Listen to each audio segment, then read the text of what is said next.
Hello and welcome to LNAudioBooks. Please subscribe and leave your suggestions and favorite novels on this channel. Thank you so much, and please enjoy the light novel. Volume 1 to 25 of Strongest Necromancer of Heaven's Gate. Chapter 1, Prologue. I see things others can't. A blazing inferno raged across the capital city that once stood on the continent for thousands of years. Hear things others don't.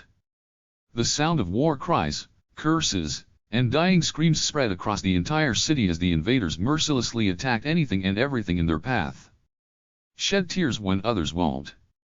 The sound of babies and children wailing in their mothers' arms could be heard everywhere, as their parents desperately looked for a safe place to hide in order to save themselves from the one-sided massacre that was happening around them. And fight when others don't. A red-headed boy looked at the vast hordes of monsters that were about to destroy everything he held dear in his life. Even so, he walked towards them fearlessly as several men and women marched alongside him. "I seek the monsters you fear the most," the half-elf said softly as he raised his hand, summoning countless undead to fight for his side. "I chase the nightmares that plague your sweetest dreams. I walk in the darkness so that others may see the light. I fight the creatures that threaten this world with all my might."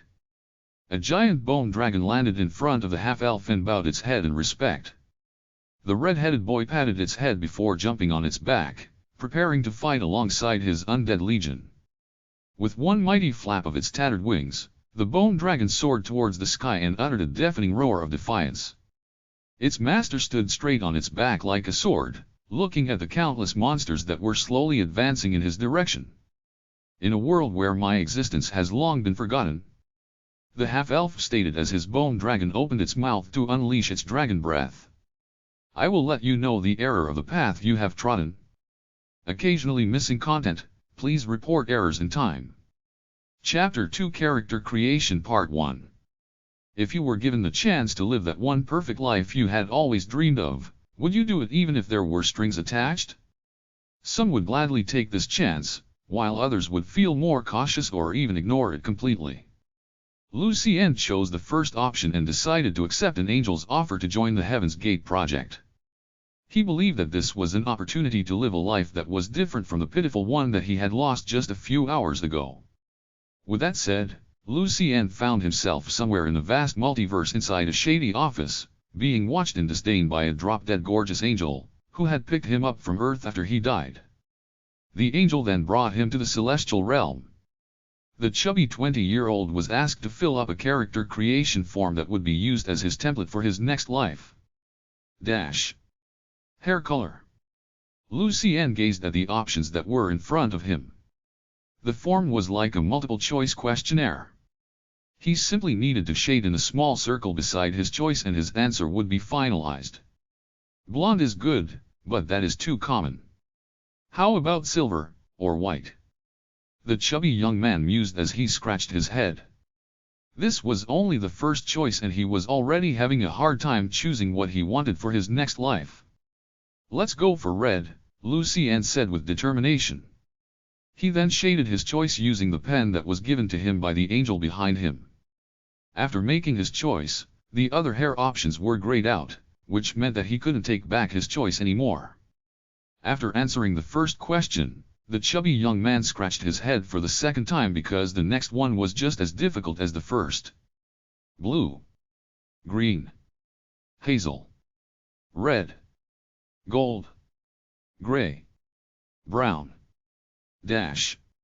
My hair color is red, so should I also go for the red eye color?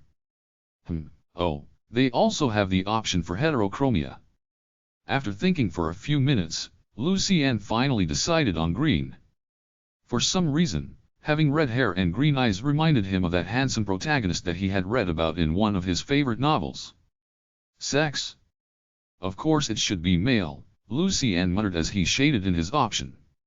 I still plan to reincarnate as a man in my next life. In my past life, I accomplished nothing. This time around, I want to live my life to the fullest. Weight, height, and body build, skin color. The chubby young man answered them all to his liking before glancing at the next set of choices.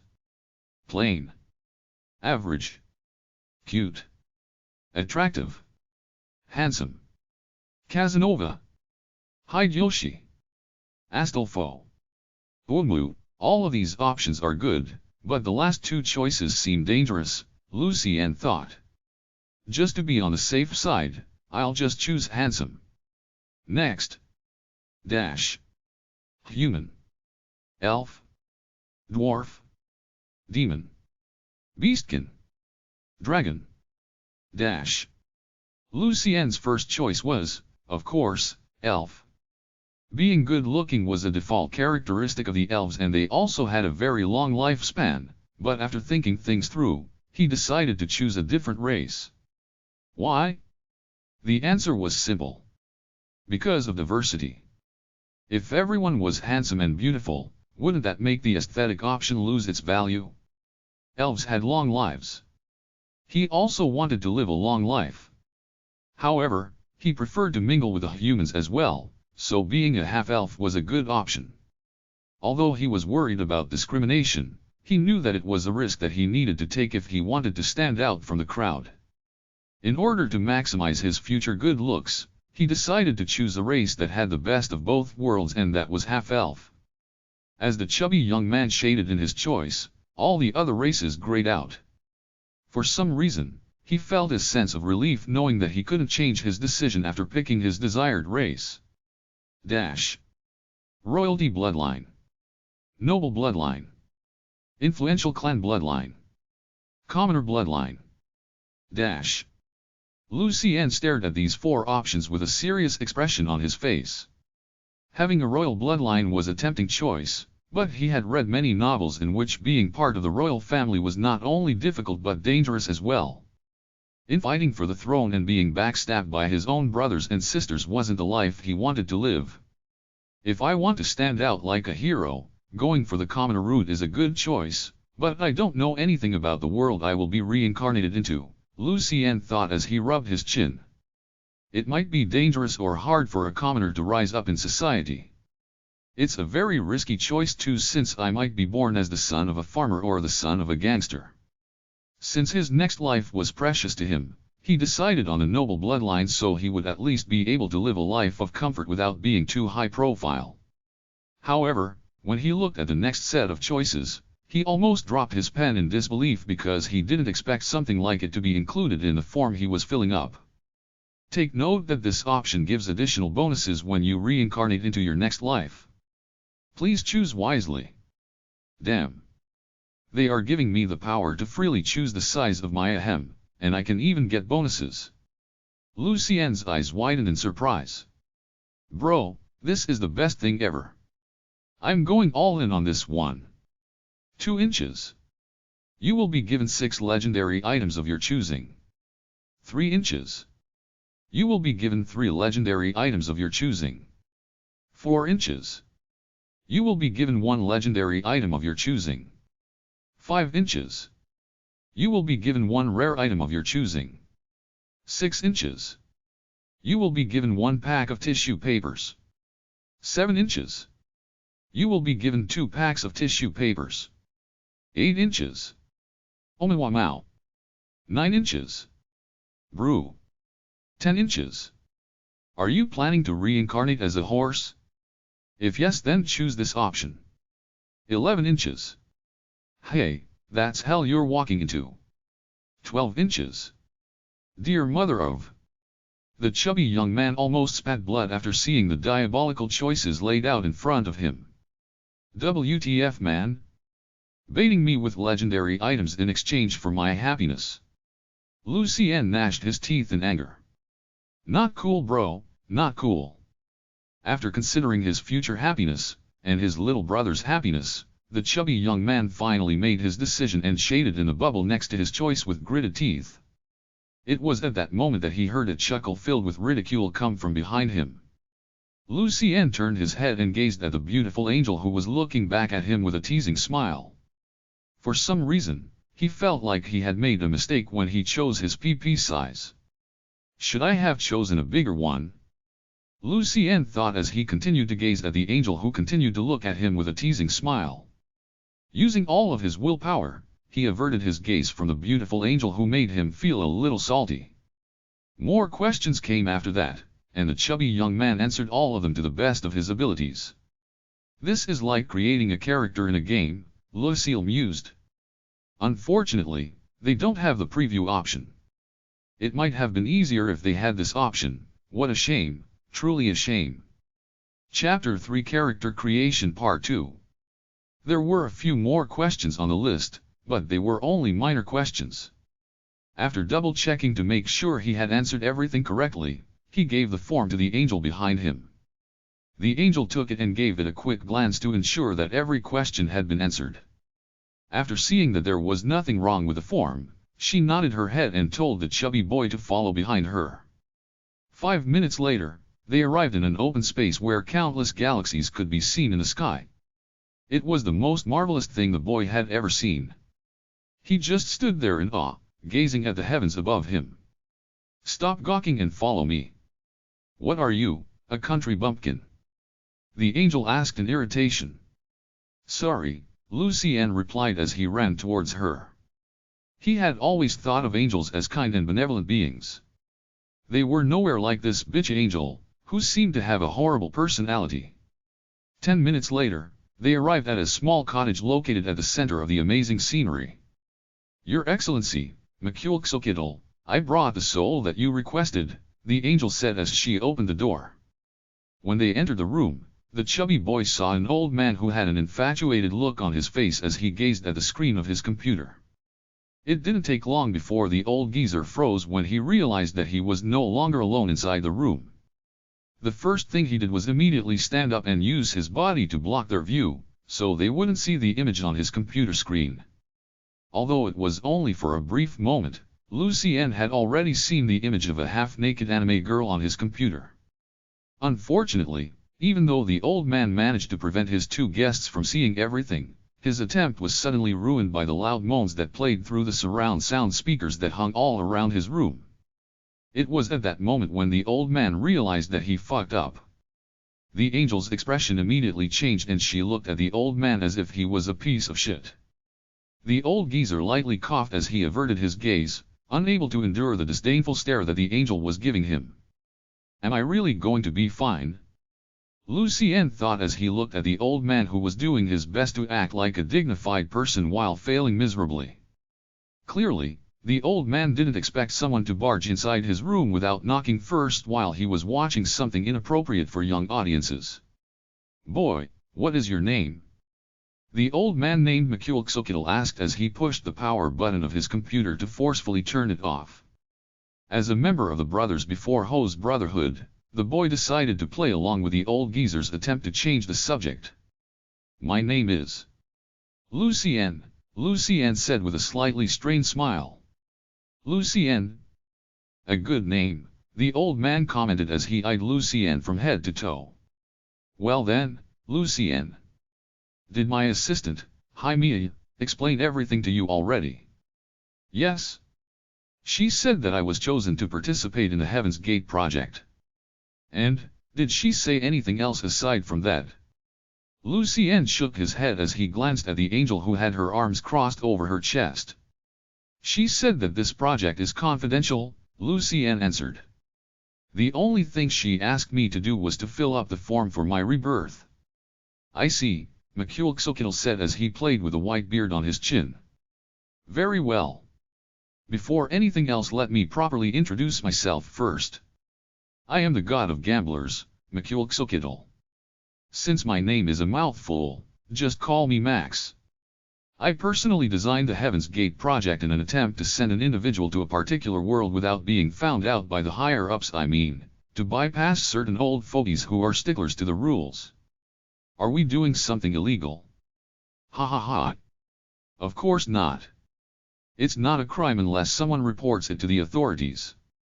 You'll be fine, maybe. Ha ha ha, can I still back out? Lucien asked while laughing nervously. Max ignored his question and immediately took another form out of his breast pocket, and presented it to Lucien. It looked similar to the form the boy just filled up, so he guessed that it might be a continuation of his character creation settings. Since I chose you to become my guinea pig, I mean, my hero who will participate in this glorious project, it is only normal that I give you some freebies, Max said with a smile that would put all con artists to shame. You may choose only one. So, take your time and choose wisely. Lucien held the form that the god of gamblers handed to him and read its contents without any expectations. However, half a minute later Lucien's eyes widened in surprise as he read the amazing freebies that were written on the form he was holding. Special add-ons. You may choose only one. System. You will be given a random system upon reincarnation. Take note that the system you will get cannot be exchanged or refunded. If you ever get the Unix system, consider yourself FCKED for life. Random high-tier skill. You will receive a random high-tier skill at the get-go. This skill will be exclusive to you and will be bound to your soul. 20x Express gains. If you reincarnate in a world where you gain experience points, you will be able to grow 20x faster than the average person. Charm. Your charm stat will be at its max value. Even a rock will fall in love with you if you stare at it long enough. Status ailment immunity. You will gain immunity to poison, charm, sleep, petrify, paralyze, and any other abilities that will have a harmful effect on your body and soul. Infinite mana. No matter what magic spell you cast, your mana will never run out. Infinite stamina. No matter how many rounds you do it with your lover, you will keep going, and going, and going, and going. Unique body constitution. You will receive a special body constitution that will be the envy of mortals and immortals alike. Example, Divine Dragon Immortal's body, Ice Phoenix Legacy, Thunder God Physique. 10x Gacha Pool. Depending on the world you reincarnate on, the contents of the gacha pool will be modified to fit the laws of that world. You are guaranteed to receive one SSR item, artifact, weapon, waifu, or husbando companion from this gacha pool. Shit. Lucien wasn't able to stop himself from cursing out loud after reading the options that were available for him. Regardless of what I choose, I know that I will definitely gain a massive advantage as I reincarnate to my next life, Lucien thought. If possible, I want all of them, but since His Excellency, Max, told me that I could only choose one, I need to take this matter seriously. Well then, have you decided what option you want to choose?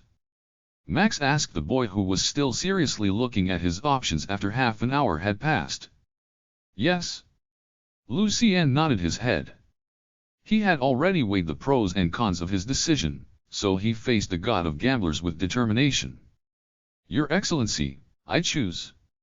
Chapter 4 The Gamble of the God of Gamblers. Max played with his beard as Lucien made his choice. I'll ask you again, Max said with a serious expression on his face. You want a random high-tier skill as your freebie, correct?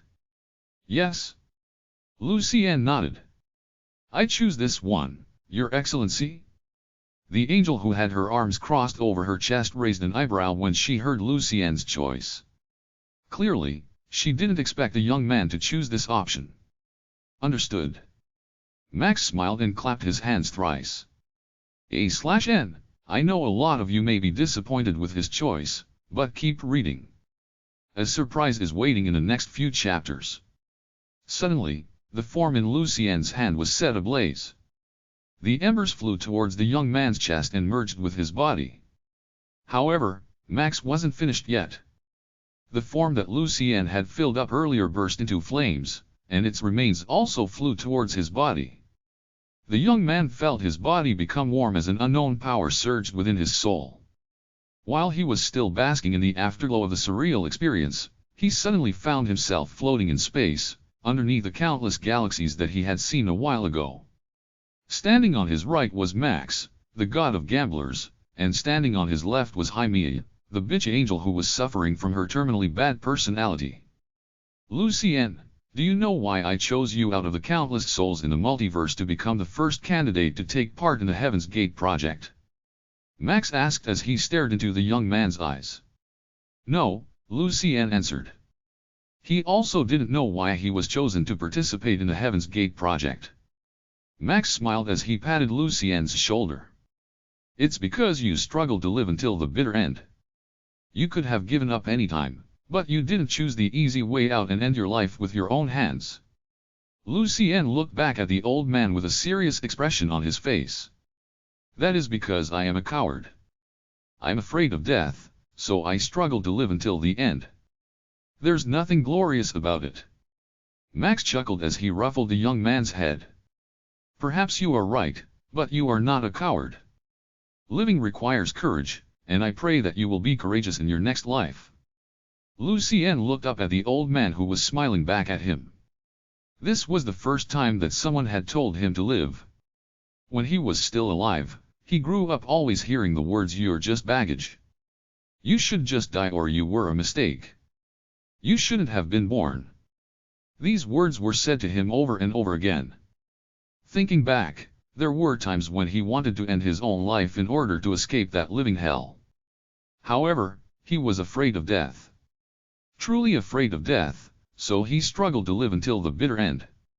Lucien bit his lip because he felt like crying. He didn't know if souls could cry, but he would be damned if he let others see him cry. A few minutes passed before he finally regained his composure. He then looked up at the god of gamblers and asked the question that had been on his mind since he entered this unknown space, shrouded in mystery. "Your Excellency, you still haven't said what the purpose of the Heaven's Gate project is," Lucien said. "Can you please tell me what it is?" "Lucien, the goal of the Heaven's Gate project is to change the fate of a world. You are the chosen one that will usher in a new era that will lead it to a better and brighter tomorrow. I don't think I'm qualified to take on such a big responsibility. Beautiful women are waiting for you in that world. If you're lucky, you can even have more than one wife. Leave this to me, Your Excellency." His attitude completely flipped and Lucien patted his chest as if he was a general that was about to go to war. "You chose the right man for the job. I'll conquer the world for you." "World conquest? Sure. I will allow it. A man should dream big after all. You either go all in or go home crying." "Ha ha ha ha." The angel stared at the two useless lust-driven idiots with scorn as she summoned a giant cannon. Her patience was already at its limit and she wanted to end this job as soon as possible. When Max saw the angel's expression, a bitter smile appeared on his face as he made a gesture for Lucien to come closer. "Come, Lucien," Max ordered. "It's time for you to start your journey." The god of gamblers waved his hand and a door appeared in front of them. He then opened it and walked inside, dragging the boy along with him. The angel followed behind the two and closed the door behind her. They were headed to the testing area where the hyper-super-mega rebirth cannon was waiting for them. Wow! Lucien's eyes sparkled as he looked at the giant cannon in front of him. This is so cool." Max laughed and patted the boy's shoulder because he was very pleased with his reaction. "This thing cost a lot to build," Max said with a smile. "Hi Mia, dear, can you start up the cannon and check if everything is ready?" "Okay," the angel replied. She then went towards the control panel and started pushing the buttons to let the cannon warm up and gather energy. While she was doing this task, Max was busy telling Lucien about how the cannon was made. "The name of this cannon is Hyper Super Mega Rebirth Cannon, SIMP for short," Max stated. "Beautiful, isn't it?" Sir Max, isn't it supposed to be HSMRC instead of SIMP?" Lucien asked back. "Boy, don't sweat the small stuff. If I say this is a SIMP cannon, it is a SIMP cannon." "Oh okay." Mia rolled her eyes at the god of gamblers who was talking crap as always. If not for the fact that Max had taken care of her ever since she was born, she might have left him to serve other gods who were more normal, and didn't have mental issues. After checking the status of the cannon, Mia deemed that everything was in order. "Your Excellency, the status of the cannon is all green," Mia reported. "We can start anytime." Max nodded. He then patted Lucien's shoulder to tell the boy that the time had come. "Lucien, are you ready?" Max asked in a teasing tone. "Your new journey is about to begin." "I'm ready," Lucien answered. Good. Now, time to load you into the cannon. Sir, how will you do that? Lucien wasn't even able to finish his words when Max grabbed his waist and flew up the tip of the cannon. Fire in the hole, Max shouted as he tossed Lucien's body inside the barrel of the cannon. Soon, a loud thud was heard followed by an ouch, which made Max laugh out loud. Boy, are you fine? Max asked, does it hurt? I'm not fine. Lucien shouted back. Clearly, he didn't expect that he would be tossed like a cannonball inside the cannon. It hurts. It's good to know that you're fine. Any last words? Fuck you. Max snickered as he gave Haimiya the OK signal. Heaven's Gate project initiated, Haimiya said as she started tapping on the keypads of the control panel. Setting course. The simp cannon suddenly turned to its right side, aiming at a purple galaxy in the distance. After the coordinates had been properly calibrated, Haimiya opened the glass casing that held the firing mechanism of the cannon. Sir, cannon is ready to fire. Start the countdown. Max ordered. Haimiya nodded. Starting countdown. 10, 9, 8, 7, 3, 2, 1. Hyper Super Mega Rebirth Cannon Fire. The beautiful angel pressed the red button, instantly starting the firing sequence. Lucien found himself turning into a ball of light as dense layers of concentrated magical energy wrapped around him. Not long after, a giant ball of energy appeared on the cannon's tip. It then started to gather the power of divinity in order to shoot Lucien's soul across the multiverse. An electrical current snaked around the body of the cannon and smoke started to appear in some places. Clearly, this was not a good sign and it made the god of gamblers, as well as the angel, anxious. As if confirming their fears, a series of warning sounds started to spread across the testing area, telling them that something was terribly wrong with the cannon. Stop the firing sequence now. Max ordered. He didn't anticipate something going wrong with his prized cannon at the last minute. He then raised his hand to wrap Lucien's soul in his divinity to protect it from any form of damage. However, before his divinity could reach the boy, the firing sequence was completed. With a loud rumbling sound, a beam of magical energy streaked across the celestial realm, followed by a loud explosion. The cannon exploded and shattered into 1,000 pieces, sending metal shards flying everywhere. Max teleported in front of Haimiya and used his divine powers to create a shield to protect both of them. After the chaotic situation calmed down, the god of gamblers looked at the wreckage in front of him before shifting his attention toward the sky.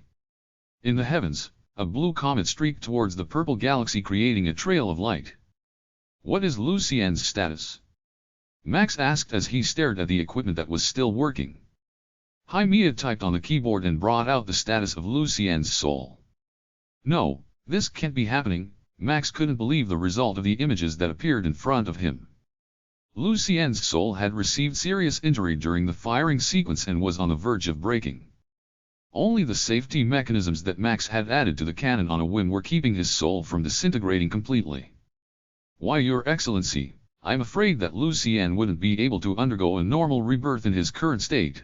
Haimiya started to panic. In the worst-case scenario, his soul might cease to exist. Max took a deep breath because he was fully aware of Lucien's current situation. However, there was nothing he could do. The world he had sent the boy to was a world that had been abandoned by the gods. Right now, there was only one person that could help them, and that person was none other than Max's best friend, Elyon, the god of games. Haimiya, look for Elyon, Max ordered as his body floated in the air. Once you find him, explain our situation. He will know what to do. Haimiya could see the resignation on Max's face and it made her feel anxious. Your Excellency, where are you going? Haimiya asked. This is my fault, Max replied as he gathered his divinity around his body. The least I can do is to ensure that Lucien's soul won't cease to exist. As soon as he finished his declaration, the god of gamblers transformed into a golden comet and shot towards the blue comet that had started to enter the purple galaxy. This was a race against time, and the god of gamblers was betting everything he had to save the boy he had chosen to save this world. Chapter 5 Let's Go Home. The sobs of a young elven lady permeated the night as she hugged the bundle of cloth, which held her baby in place. Her tears fell like rain, as her parents and members of their clan looked at her with pity. All of them stood at the riverbank, under the light of the full moon. It was a beautiful night, with the stars shining brightly above them. Yet, the young lady's sorrowful sobs made this wonderful scenery lose its luster. Several minutes passed, and the patriarch of the elven clan patted the young lady's shoulder. "I am sorry for your loss, Elyon," the patriarch said softly. "But we cannot bury him in our ancestral lands. I hope you can understand." Elyon nodded as the tears streamed down the side of her face. She knew about the tradition of their clan, but it still broke her heart to part with her child who had died not long after he was born. Elyon's father sighed as he walked toward her daughter carrying a basket in his hands. The basket was laden with a cloth to make it comfortable for a baby to lie down in. Unfortunately, Elyon's child would not be able to feel its softness, for it had breathed its last breath a day ago. The young lady then kissed her baby's forehead before placing him inside the basket. She then took a wooden slate from her storage ring and used her magic to carve a name on it. "Although I wasn't able to give you love and happiness, I will not forget to give you a name," Elyon said sadly as she finished writing her son's name on the wooden slate. She had used the common language of the world to write her son's name in hopes that if anyone found her baby, they would give him a proper burial. Lux. That was the name that Elyon had given her son. After placing the wooden slate inside the basket, Elyon's mother wrapped her arms around her daughter's body and held her tight. "Let me send you off, my dear grandson," Elyon's father said sadly. "I pray that the spirits will guide your soul to the promised paradise, where we shall go when our time has come as well. Forgive us, for being unable to give you a proper burial." The patriarch of the elven clan of Entheas looked at the basket and sighed internally. "Even though I want to make an exception, the elders will definitely not allow it," the patriarch thought.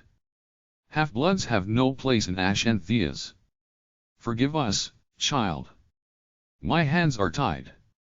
Suddenly, a little elven girl started to sing. It was the song of parting that the elves sang when their loved ones had departed the world. Soon, the other elves joined in the singing as they sent off the youngest member of their clan on his journey to the afterlife. Elyon's father placed the basket on the river. He gave his grandson one last glance before finally letting go.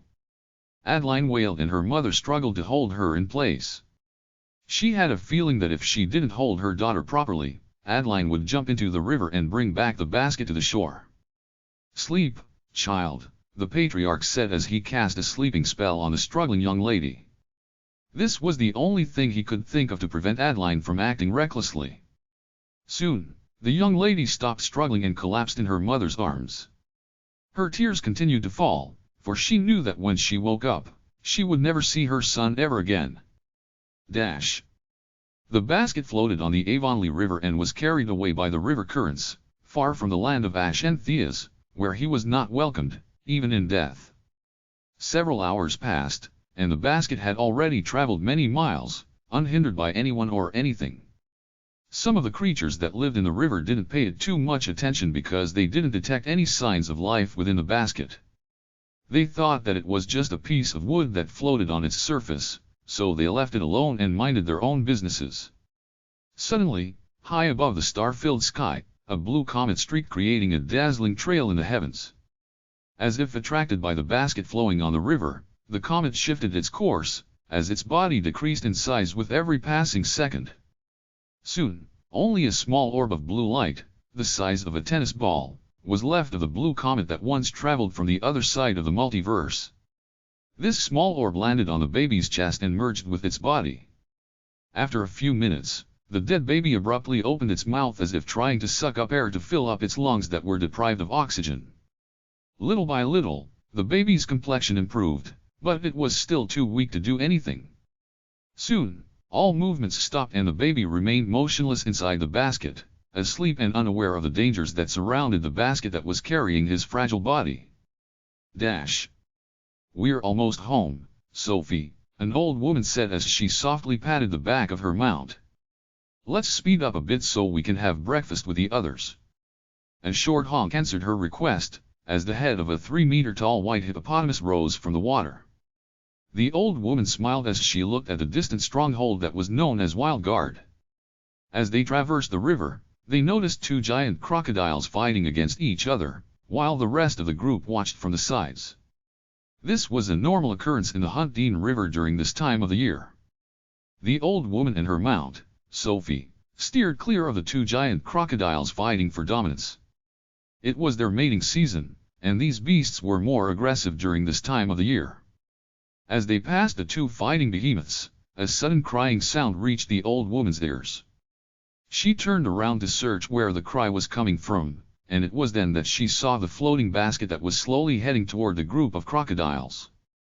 The old woman frowned because she could clearly hear the crying sound of a baby coming from the basket. "Sophie, turn around. Now," the old woman ordered. The white hippopotamus obeyed her master and hurriedly made a U-turn towards the basket that was only dozens of meters away from the giant crocodiles that were fighting for supremacy. It was not only the old lady that heard the young baby's cries. Several of the crocodiles had started to swim towards the basket with bloodshot eyes. For them, the baby's cry was like an invitation to a free meal. Soon, one of the crocodiles arrived a meter away from the basket and opened its massive jaws to swallow the basket and the baby that was inside it. However, before it could claim its prey, a foot landed on its snout and forcefully closed its jaws shut tight. The old lady picked up the basket with both hands before jumping away, using the crocodiles as stepping stones. With one final jump, she landed deftly on the white hippopotamus' back and ordered it to flee as fast as it could. The enraged crocodiles roared as they charged toward the escaping thief who had stolen their prey. The 2 fighting crocodiles also stopped their battle and blocked the hippopotamus's path of escape. "We don't have to make a big deal out of this small matter," the old lady said to the 2 giant crocodiles whose bloodshot eyes had locked onto her small frame. "I'm taking this child with me, so get out of my way." The 2 giant crocodiles roared, which made the old lady click her tongue in annoyance.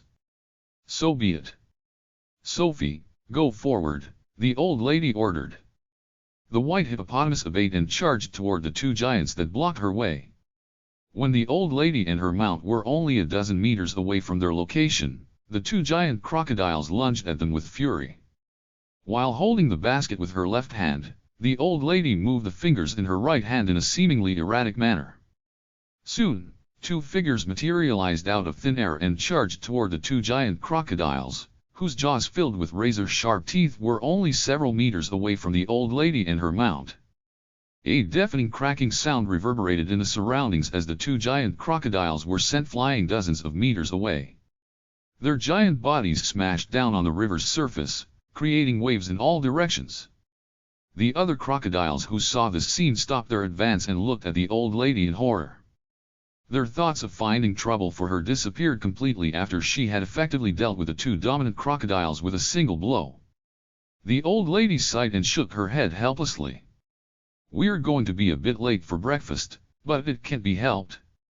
She then looked at the baby who was still crying inside the basket. "Don't cry, little one. You are safe now," the old lady said. She then used her finger to lightly caress the baby's cheeks in order to calm him down. Perhaps it was a coincidence, or perhaps it was only the baby's natural instinct, but the moment his face was touched, his small hands reached out to hold the finger that was caressing his face. The old lady smiled when the baby stopped crying while firmly holding onto her finger. With a glance, she could tell that the baby had once again fallen asleep, so she sat down and carefully placed the basket on her lap to secure it in place. "Let's go, Sophie," the old lady said softly. "Let's go home." Chapter 6 I Am the God of Games. A 16-year-old boy with short red hair and green eyes grit his teeth as he ran after a horned rabbit with all of his might. "No matter what happens, I must catch this rabbit," the young boy vowed in his heart as he pushed himself to the limit.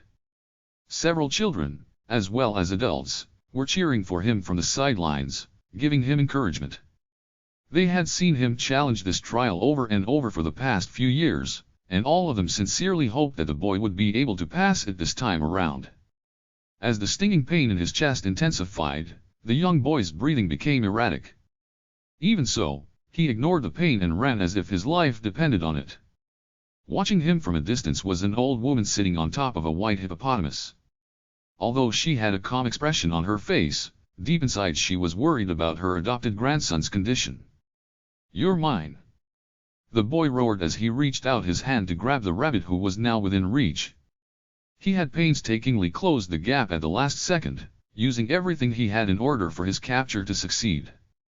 Just as his hands were about to touch the rabbit's fur, he felt his world spin for a brief moment before everything went dark. The boy fell to the ground face first and all his movements stopped completely. A few seconds later, the old woman appeared beside the fallen boy and gently rolled his body over so that he could lie on his back. The boy had several bruises on his head and all of them were bleeding. His lower lip had also been punctured and blood flowed ceaselessly. "Lux," the old woman felt her heart ache at seeing her adopted grandson's current state. "Silly boy, why must you go this far?"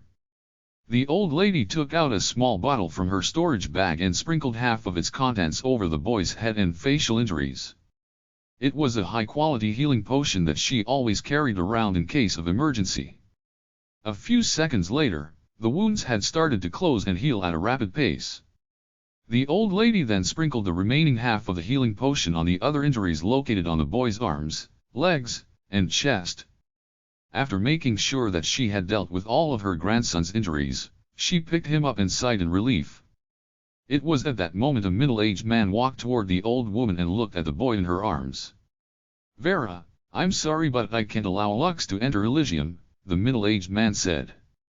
"Sending him there is akin to sending him to his death. He is a hard-working and kind boy, but Wildguard will forever be his home." Vera sighed and nodded her head. "I understand, Gerald. Thank you for accepting Lux's request to take the trial." Vera gave Gerald a brief bow before walking away while carrying her grandson. The residents of Wildguard looked at the red-haired boy on Sophie's arms and sighed. "He failed again this year? Poor Lux. He has been training every day, but his weak constitution won't allow him to succeed. Such a shame, but maybe this is for the best. Even if he can't enter Elysium, he is still a member of our stronghold." "That's right. So what if he has a weak body?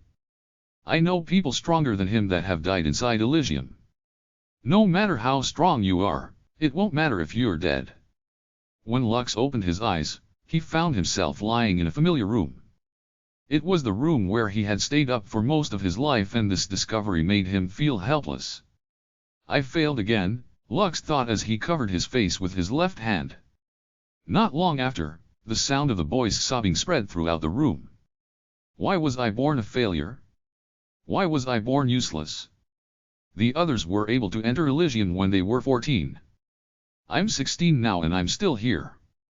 Just what is my purpose in life? I failed Grandma again. I'm too embarrassed to face her now." Lux's tears flowed without stopping as the shame, embarrassment, and helplessness in his heart burst forth like a raging river. He had done everything within his power to make his grandma proud, but due to the unknown disease that plagued his body, he would often lose consciousness even if he was just standing still. Because of this, he was unable to train and study properly. Usually, in the stronghold when kids turned 12, they would officially begin their training regimen in order to enter Elysium. The Elysium Fields, or Elysium for short, was the world's primary source of resources. Only those that had met the necessary requirements were allowed to enter this special place and help their stronghold expand in that strange, yet beautiful world that was so different from the world that they resided in. The veteran warriors of the Wildguard stronghold would then train these young children in order to prepare them for their exploration of this new world. When Lux turned 12, he too trained alongside his friends. He thought that he would be able to join them on their adventures in Elysium, but reality gave him a hard slap to the face.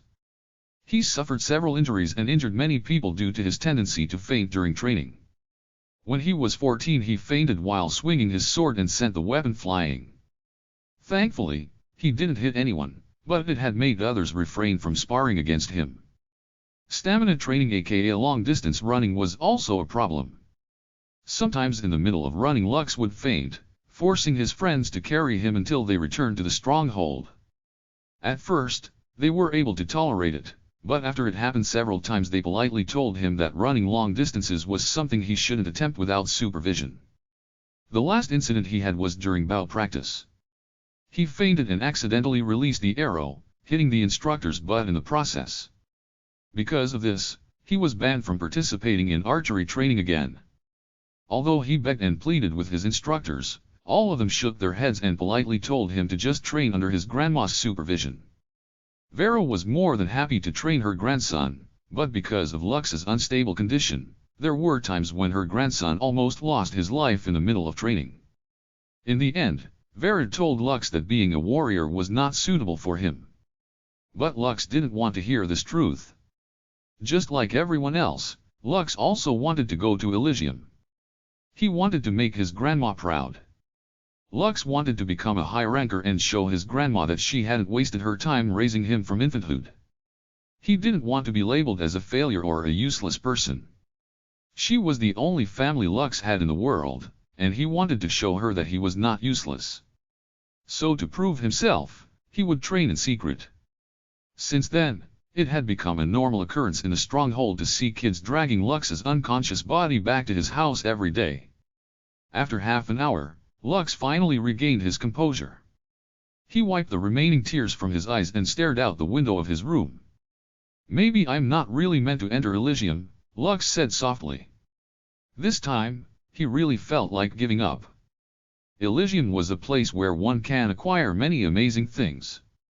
Anyone who entered this world could gain riches, fame, glory, as well as realize their wildest dreams. This was a strange world that had appeared many years ago, right after the 100-Year War that had raised the world of Sola to the brink of collapse. It was a new frontier that had the key to saving their world. This was why many people young and old wanted to enter and explore this unknown world. Lux was one of them. And yet, he was once again denied the opportunity due to his weak body that was unable to keep up with the desire in his heart. Just as he was trying to convince himself into giving up his dream, a hearty chuckle spread throughout his surroundings. "You've struggled all this time, and now you're giving up," a teasing voice said by his ear. Lux almost jumped off his bed from fright due to the unexpected voice that came out of nowhere. He then hurriedly looked around his room to try and find where the voice was coming from. "Just where are you looking?" the teasing voice asked. "I'm right here outside your window." Lux walked towards the window and came face to face with a little boy with short, dark blue hair and gray eyes, who seemed to be around 10 years old, floating in the air in front of him. "Who are you?" Lux asked as he stared at the little boy he'd never seen before in the Wild Guard stronghold. "My name is Ariel said with a friendly smile that made Lux feel as if he had found a long-lost friend. "I am the god of games and I came here to help my best friend, Makulksokitl, finish the task he started." Chapter 7. Do you want to enter Elysium? The god of games. Lux looked at the floating boy in front of him in confusion. "Who is Makulksokitl? Are you sure you didn't visit the wrong person? Are you perhaps looking for my grandma?" Ariel sighed as he looked at Lux, who had no recollection of the god of gamblers, from the heavenly domain. "It seems that the damage to your soul is quite severe," Ariel said. "You didn't reincarnate properly. This is why your current body and your soul are not synchronized and you keep fainting. They are not compatible." Lux frowned as he listened to Ariel's words. "Huh? What are you talking about? Are you sure you're not talking to the wrong person? Does the name Lucienne ring any bells to you?" "Lucienne? Who's that?" "My name is Luxury." Ariel smiled bitterly when he realized that Lux had no recollection of anything prior to his rebirth. He was like a slate that had been wiped clean. "Looks like I have to start from the beginning," Ariel thought. He then looked at the red-haired boy in front of him who his best friend had chosen to take a gamble with. "Now Lux, do you want to enter Elysium?" Ariel asked. "I do," Lux answered. "But I don't have the qualifications to survive in that world." Ariel nodded. True. The current you will just die a miserable and pitiful death if you enter Elysium now. However, what if I told you that I could help you meet the requirements to set foot in that world that you've always dreamed of? Lux narrowed his eyes as he focused his attention on Ariel, who was looking back at him with a sad expression. What do I have to do in return? Lux asked. He knew that there was no free lunch in the world. Although he didn't feel any kind of malice coming from Ariel, he was still someone Lux had met for the first time. He couldn't possibly put his trust in a stranger so easily, right? What I want you to do is struggle, Ariel answered. Struggle to the bitter end. Regardless of whether you become a hero or a demon lord, all I ask is that you do everything in your power to live. Can you promise me that? That's it. Yes. You're not going to ask me to give you my soul when I die? It was at that moment a smile appeared on Ariel's face. Well, if you want to give me your soul I can accept that too, Ariel said in a teasing tone. Do you want to? No way. Lux firmly shook his head. I hear that those who sold their souls to the devil all had untimely ends. I don't want to suffer the same fate. Ariel smirked as he waved his hand. Suddenly, Lux found himself standing on top of a clear blue sea that reflected the blue sky above. Before Lux could even do anything, he heard Ariel's voice behind him. This is a special domain I have created, Ariel said. In here, no one will be able to hear our conversation. We don't have to worry about prying gods who have too much time on their hands. I'm sure that you have a lot of questions, but sadly I can't answer them all. My time in this world is limited, so for now please listen to my explanation. Okay. Lux nodded his head. He wasn't sure where he was, but he had a feeling that if he didn't obey Ariel's words he would be stuck in this strange place for a very long time. First, let me help you recover your memory, Ariel stated as he pressed his hand on Lux's head. A few seconds later, Lux's pain screams spread throughout the beautiful blue world that Ariel had created. Ariel didn't bat an eye as he continued to pour his divinity through his hand in order to repair the memories that Lux had forgotten. Several minutes later the red-headed boy panted on top of the blue sea, staring at his own reflection. Do you remember now? Ariel asked as he crouched down beside Lux. I do, Lux answered as he panted for breath. The Heaven's Gate Project. Max, and Hymia. Ariel nodded. Because of the cannon's malfunction, your soul suffered irreparable damage. Do you remember anything after you were shot from the cannon? No. I see. Ariel rubbed his chin as he pondered his next move. After Lux regained his composure, the god of games eyed him with a serious expression. Okay, before anything else, let me tell you how you were born in this world, Ariel said. After your soul survived its long journey, it didn't have the ability to be reborn the natural way. This is why the divinity that Max gave you decided to look for the best next substitute to comply with your character settings. Since a normal rebirth was impossible, your soul merged with the body of a newly born. I mean, a newly dead baby half-elf. That is the current vessel that you are possessing right now. Ariel patted Lux's shoulder, making the red-headed boy look back at the god of games in disbelief. I know, it's hard to believe, but it's the truth and nothing but the truth, Ariel stated. This is also the reason why you sometimes feel disconnected from your body. Every time you exert your will, your body rejects you. The reason for this is because your body and soul are not synchronized properly. Don't worry. I will fix that problem. Right here, right now. Ariel tapped his finger on Lux's forehead and the boy's body stiffened. It was at that moment a series of words appeared inside his head, surprising Lux. Looking for solution. Solution found.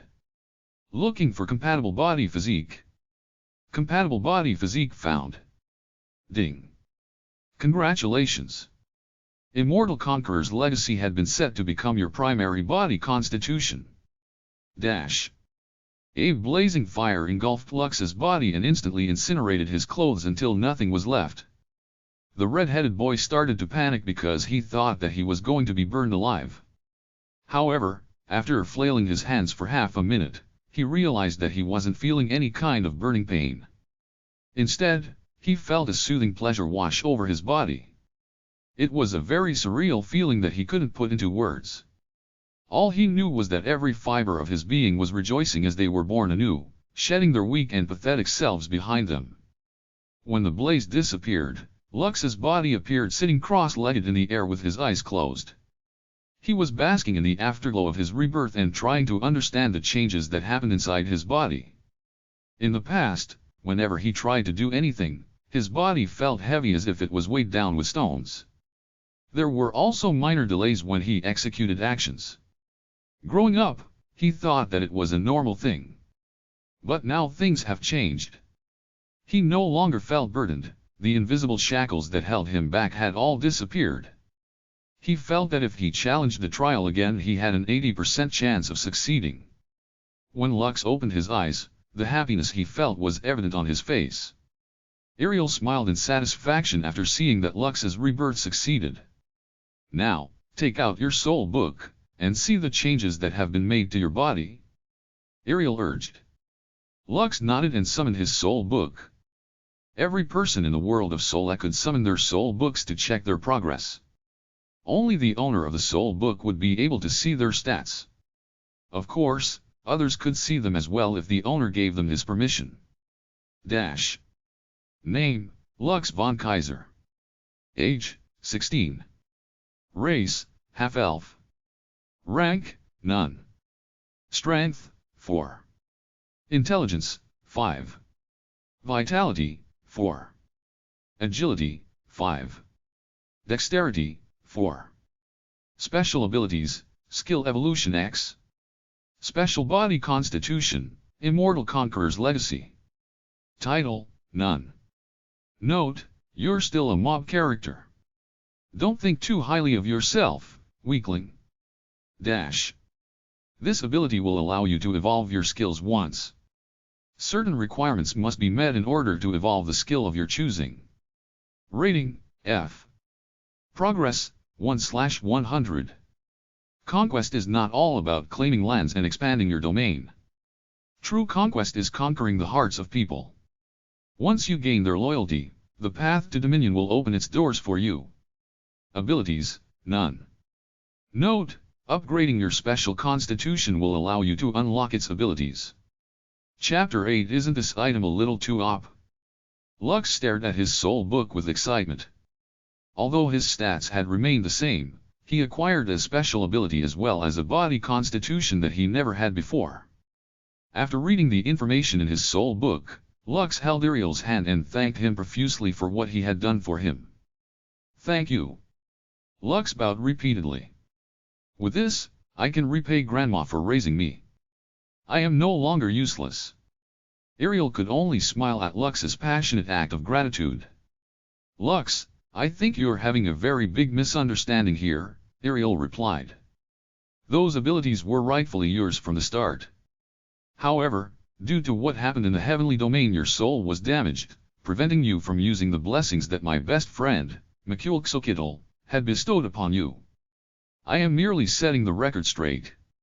Lux still held Ariel's hand firmly as he stared at the boy's gray eyes that held a kind of maturity that didn't match his young appearance. Even so, without your help, the legacy that Max has left me would have been all for naught, Lux stated. If you need anything from me, just say the word and I'll do my best to achieve it. Ariel glanced at the hands that were holding his own.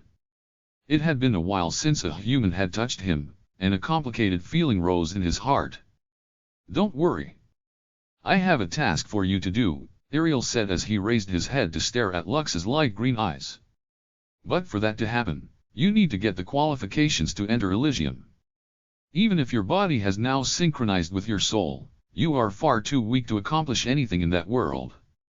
I also know that you're starting late when compared to your peers, so I'm going to give you a freebie as well to help you catch up, Ariel said as he summoned a golden ticket in his hand. Are you familiar with gacha games? Gacha games? Lux blinked. Are you talking about those games where people gamble with their savings in order to get those super rare characters and weapons in order to become strong? Those P2W players, pay to win? Those bastards who use money to brute force their way into clearing the game and challenging F2P, free-to-play, players in PvP and trash talk them when they win. Brew, chill out. The saltiness in you is strong. It's not their fault that they're rich, okay? What is wrong with spending money on gacha games? I'm an F2P, you know. I believe that you don't have to spend anything to enjoy a game. We demand equality. Ariel looked at Lux with a pitiful gaze. Although he didn't say any word, his another salty F2P player gaze made the red-headed boy's liver itch. Well anyway, the reason why I asked is because this golden ticket in my hand will allow you to do a free pull on a gacha draw, Ariel said. Of course, since this is a golden ticket, you are guaranteed to get one SSR weapon, artifact, or character. You're giving it to me for free? Lux stared at the golden ticket like a hungry beast. Only those who had played gacha games would understand how tempting it was to get a free gacha draw with a guaranteed SSR item. Yes, Ariel nodded. I'm sure that you already know that there are 3 types of rarity that you can get from gacha games. Rare, R, super rare, SR, and super rare, SSR. If we are going to convert the rarity of these items to the terms used in your world, they would be called rare, unique, and mythical. Just like normal gacha games, these items correspond to colors as well, which are blue, purple, and gold respectively. The good news about these items is that you can use them inside and outside Elysium. Now, here is your golden ticket. The god of games handed the ticket to Lux, and the latter held it with both hands. He stared at it for a while before shifting his gaze back to Ariel, who had his arms crossed over his chest. Can I use it now? Lux asked. Of course, Ariel replied with a smile. The red-headed boy pressed his hands together in a prayer with a golden ticket between them. After finishing his prayer, he threw the golden ticket in the air and looked at it with expectation. The golden ticket glowed brightly and turned into a golden orb of light. Suddenly, the orb shattered and 10 smaller orbs of different colors descended from the sky. They stopped 2 meters away from Lux and hovered around him, forming an encirclement. Lux looked around him and saw 5 blue orbs, 3 purple orbs, and 2 golden orbs. As a gacha gamer, the first things he checked were, of course, the 2 golden orbs that contained mythical items. When his hand touched one of the golden orbs, it immediately changed its shape and transformed into a golden book with intricate design. A series of texts appeared in Lux's vision as he read the information about the mythical item that he had acquired. Rarity, mythical. This book contains important information about Elysium. Information about monster drops and their locations. Information on treasure chests scattered around the world. Complete list of herbs. Complete list of metals. Complete list of precious gems. Complete list of ingredients and miscellaneous materials. Expert's Guide to Managing Villages, Towns, Cities. Beginner's Guide to Crafting. Beginner's Guide to Alchemy. Beginner's Guide to Blacksmithing. This item is soulbound to Lux von Kaiser. You got really lucky with that one, Ariel commented as he floated beside Lux. This compendium is like a walkthrough of Elysium. If the humans and other races knew that you had this in your possession, they would definitely send all available manpower to snatch this from your hands. A walkthrough. Lux scratched his head. You make it sound like this is a game. Only games have walkthroughs. Ariel smirked. Life is a game. Knowledge is power. If you can use this compendium properly, you will be amazed at how fast you can progress when you enter Elysium. Lux could only nod his head in response to Ariel's words. He still hadn't stepped inside that strange world, so his knowledge of it was limited. With a compendium in his possession, the knowledge he lacked would no longer be a problem. Okay, time for the next item, Lux said softly as he pressed his hand over the other golden orb beside him. The orb glowed brightly before transforming into a black coffin with a golden cross embedded in its cover. Lux's body unconsciously shuddered as he looked at the black coffin that was standing upright in front of him. He was about to run away due to fright, when he felt Ariel's small hand pressed down on his shoulder, holding him in place. Relax, that coffin is empty, Ariel said. He then looked at the black coffin in front of him with a complicated expression on his face.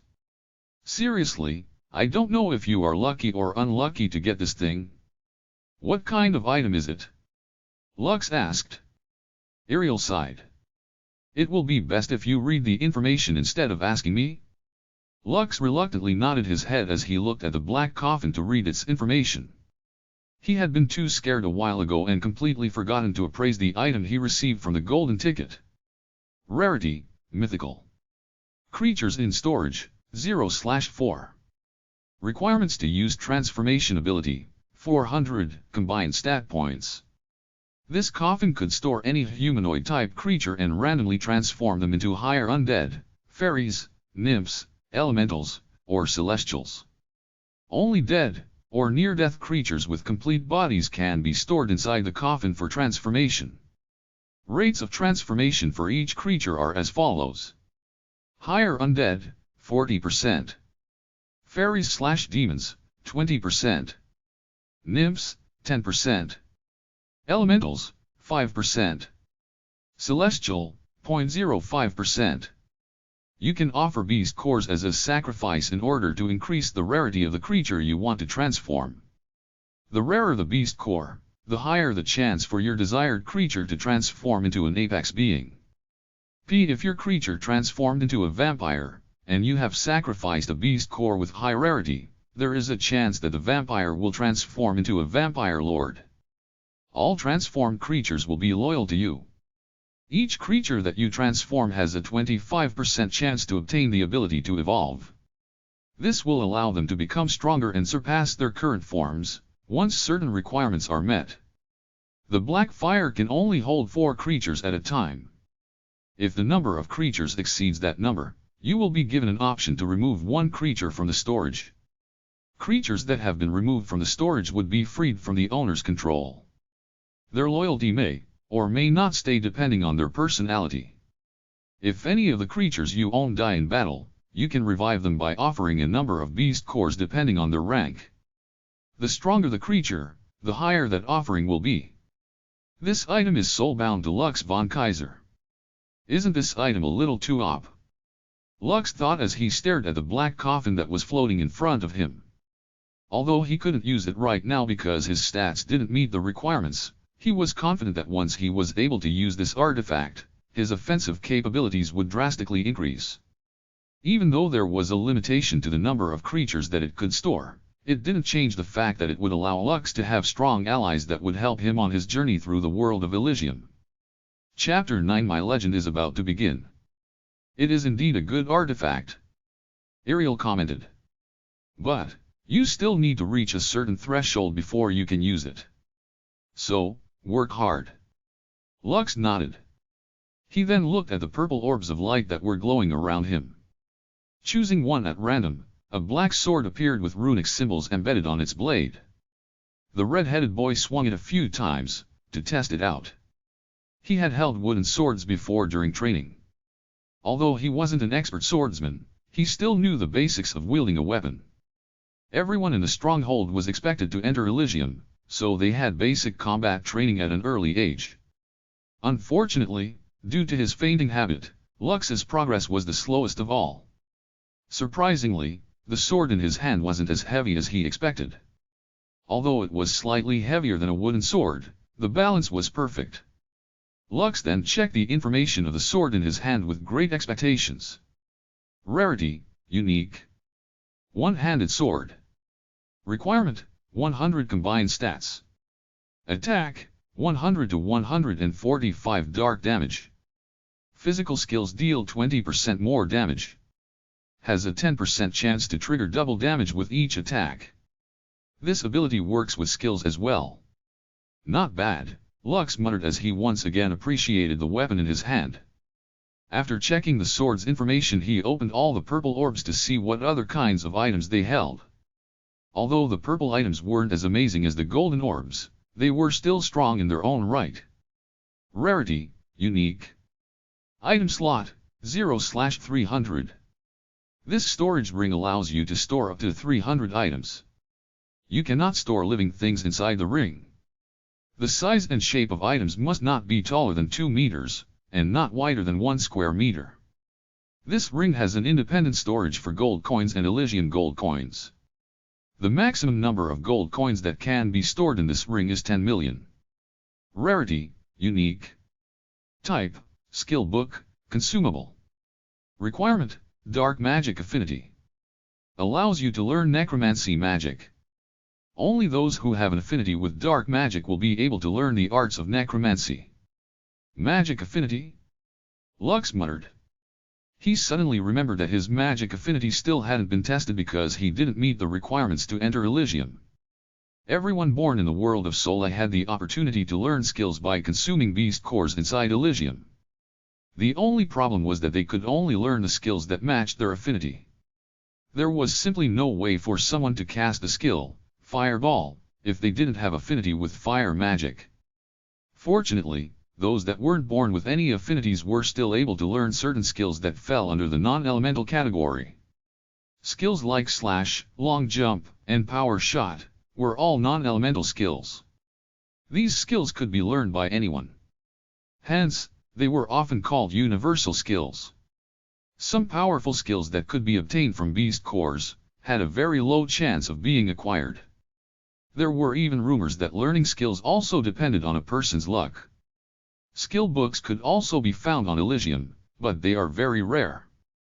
Most of them were found inside treasure chests, and auctioned at very high prices. Right, you still haven't checked your affinity? Ariel smiled. This is a good opportunity to do so. However, since the things you acquired in the gacha were due to my golden ticket, there is a high chance that you are capable of wielding dark magic. The god of games took out a white crystal ball and presented it to Lux. Touch it, Ariel said. Usually affinities are decided by your body constitution, and you acquired the Immortal Conqueror's legacy physique, so I'm curious to know the results. Lux placed his hand over the white crystal ball. A few seconds later, the crystal ball glowed and shot out a beam of light. A projection of 5 glowing orbs of different colors appeared in front of Lux and Ariel, and the god of games smirked after seeing it. 1 dark orb surrounded by 4 smaller ones appeared in their vision. As expected of an immortal legacy, Ariel commented. Well, as you can see, your main attribute is dark magic. With this you will have no issue learning that necromancy skill book. You also have lesser affinities to fire, wind, earth, and water. This means that you can use low-level up to mid-tier elemental magic of the 4 elements. I'm guessing that these lesser affinities of yours will get a boost once you upgrade your body constitution. If you don't die after entering Elyon, then your future is very bright. This is good, Lux said with a smile. This means that I will not have trouble learning other skills related to the 4 elements. I hit the jackpot. Ariel nodded. He couldn't deny that Lux had indeed hit the jackpot when he randomly acquired the Immortal Conqueror's legacy as his body constitution. Now, it's time for the blue orbs. Lux grinned as he touched all of them at the same time. Rarity, rare. One-handed sword. Attack, 15 to 20. Allows you to summon 1 forest wolf to aid you in battle. Forest wolf. Health, 50. Attack, 5 to 10. Rarity, rare. Round shield. Requirement, strength 10. Defense, 50. You can use the skills Shield Bash and Shield Throw when Dawn is equipped. Shield Bash. Deals 10 to 15 physical damage to your target. Has a chance to stun. Shield Throw. Deals 10 to 15 physical damage to your target. When using this skill, the shield will be treated as a throwing weapon, and won't automatically return to its owner. Rarity, rare. Magic Staff. Requirement, Intelligence 10. Magic damage increase by 5%. Able to use the skill Magic Missile. Magic Missile. Fires 5 magical darts at the enemies. Damage is equivalent to the intelligence stat of the caster. Rarity, rare. Dagger. Attack, 10 to 15 frost damage. Allows you to use the skill Ice Slash. Ice Slash. Deals 20 to 25 frost AoE cone damage to creatures that are within 5 meters away from the user. Has a chance of freezing the user's enemy for 5 seconds. Skill cooldown, 2 minutes. Defense, 20. Pierce and slashing damage reduced by 10%. Lux grinned from ear to ear after seeing the items that he acquired from the golden ticket. With these items in hand, although he was starting late among his peers, he knew that he would be able to catch up to them in time. Wait for me, Elyon, Lux said softly as he stored all the items he obtained inside his storage ring. My legend is about to begin. Chapter 10 The Arts of Necromancy Part 1. After dinner, Lux hurriedly went to the training room inside their residence and locked the door. His grandma, Vera, didn't find this strange because Lux would train every day, regardless of the time of the day. Vera's only condition was that Lux would train inside their residence when night came, so she wouldn't have to go look for him in the fields. After making sure that the door was properly locked, Lux took the Necromancy skill book from his storage ring and pressed it over his head. Soon, the skill book turned into particles of light and flew towards Lux's forehead. Information about necromancy appeared inside his mind, and the young boy immersed himself in the indescribable feeling of enlightenment, which he was experiencing for the first time. So, this is how it feels to learn skills, Lux thought with a smile. Skill books were different from the skills that one could learn from beast cores.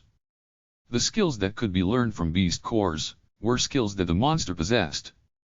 Skill books, on the other hand, could let you learn a single spell, or a set of spells that belonged under a legacy. Legacies often consisted of many spells under one branch of magic. For example, the Necromancy skill book allowed anyone to learn basic necromancy magic, up to advanced necromancy magic. This meant that Lux didn't have to hunt specific monsters in order to gain spells that fell under the necromancy branch of magic. This was why skill books fetched for a high price, especially in auction houses. Anyone who was lucky enough to acquire one was set for life. After learning necromancy, Lux summoned his soul book and opened it to the page where the different skills he had learned could be found. Since it was his first time learning a skill, he decided to read its information properly, so he would have a better understanding as to how the skill worked. Use the unholy power to summon the undead and use curses to weaken your enemies. Basic summoning skill unlocked. Summon Golem, locked. Requirement, Apostle rank D. Curses, locked. Requirement, Apostle rank D. Intermediate skills, locked. Requirement, Initiate rank. Advanced skills, locked. Requirement, Deer ranker. Summon skeleton. Rating, F. Energy, 5. Progress, 0/100. You can increase the progression rating when you use beast cores to upgrade this skill. Summons one skeleton to fight for you. Summon duration 1 hour. Skill cooldown, 5 minutes. Dash. Skeleton. Health, 10. Attack, 1 to 5. Attack type, physical damage. Dash. Skill evolution X detected a new skill.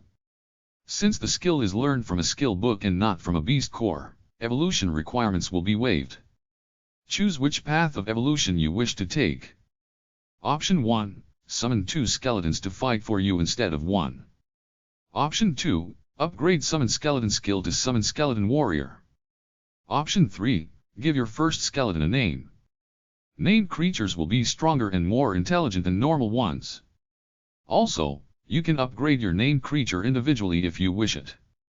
My skill can be upgraded because of my skill evolution X. Lux's eyes widened in shock and joy at this unexpected discovery. Doesn't this mean that I can upgrade all my skills by one stage once I have unlocked their requirements? Amazing. Lux looked at the 3 options carefully.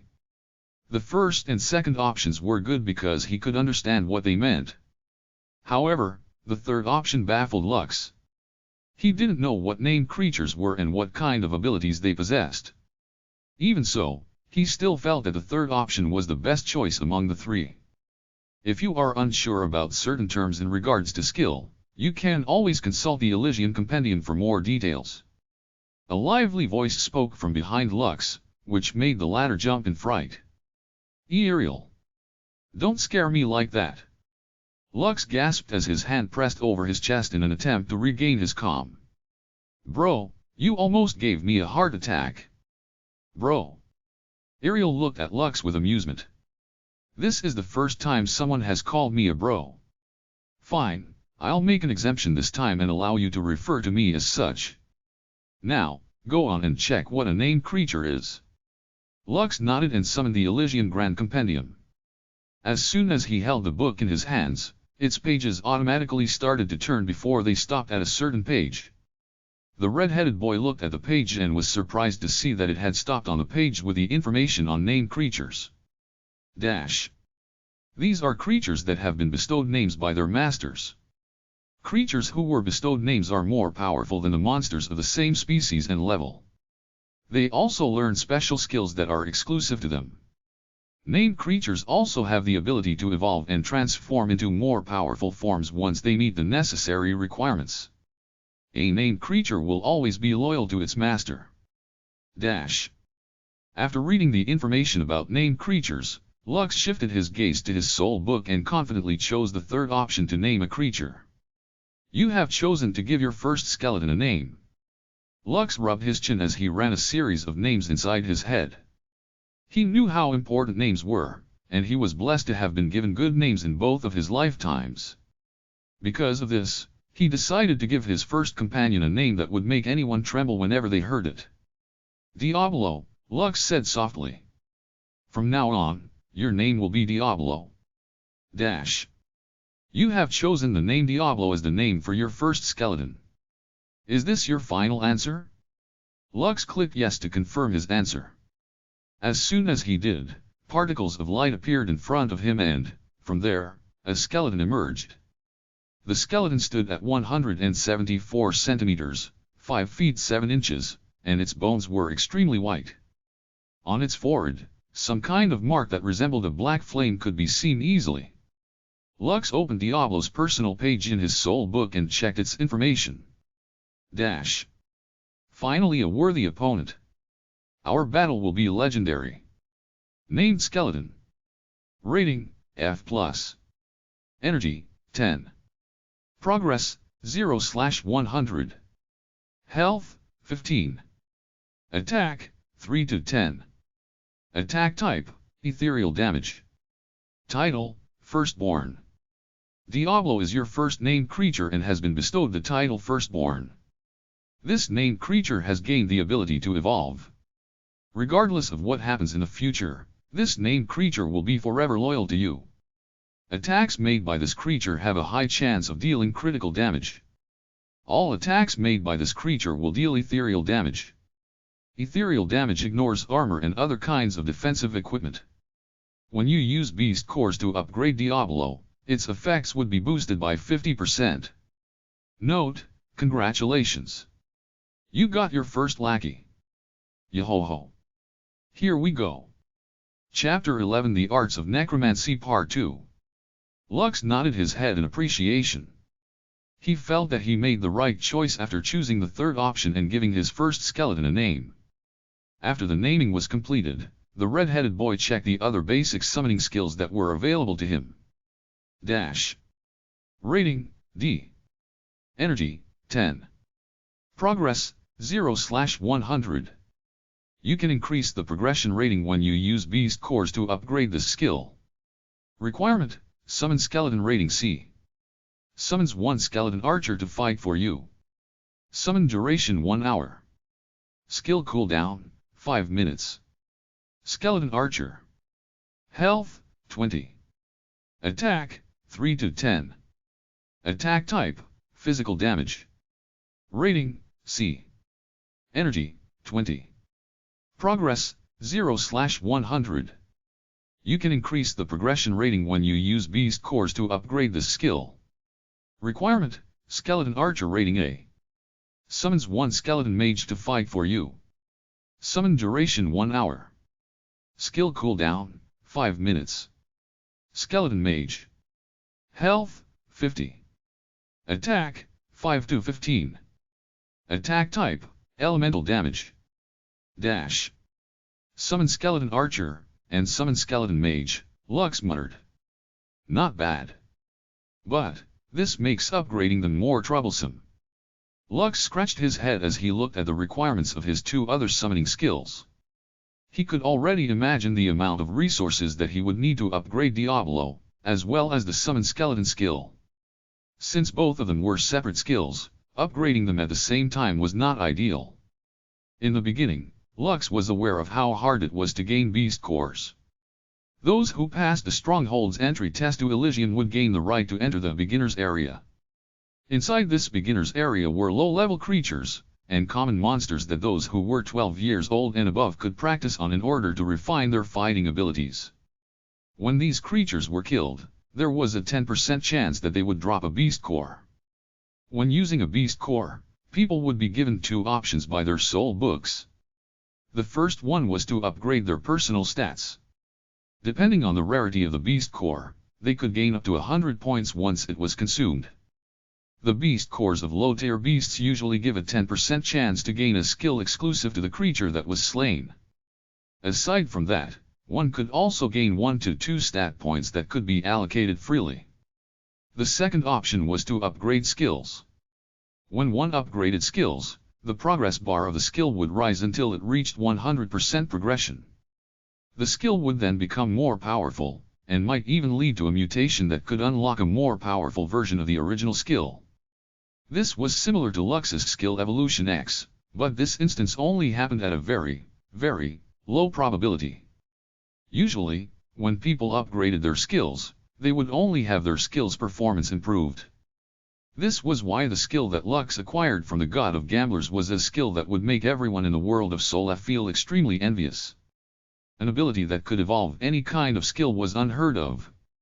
If this was made public, many powerful factions would fight to have Lux under their wing, or eliminated, to prevent a future powerhouse from threatening their rule.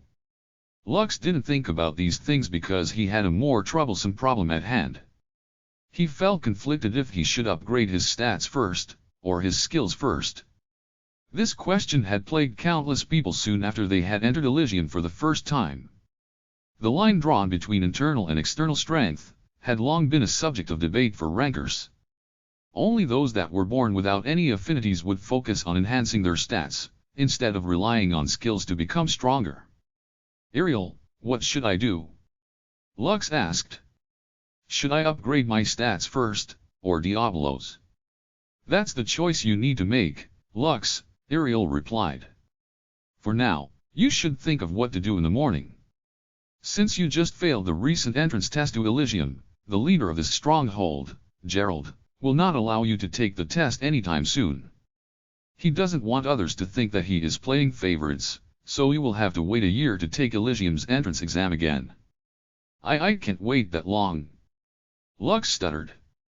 Now that he had unlocked his body's potential, as well as learned a skill, not being able to go to Elyon would drive him crazy.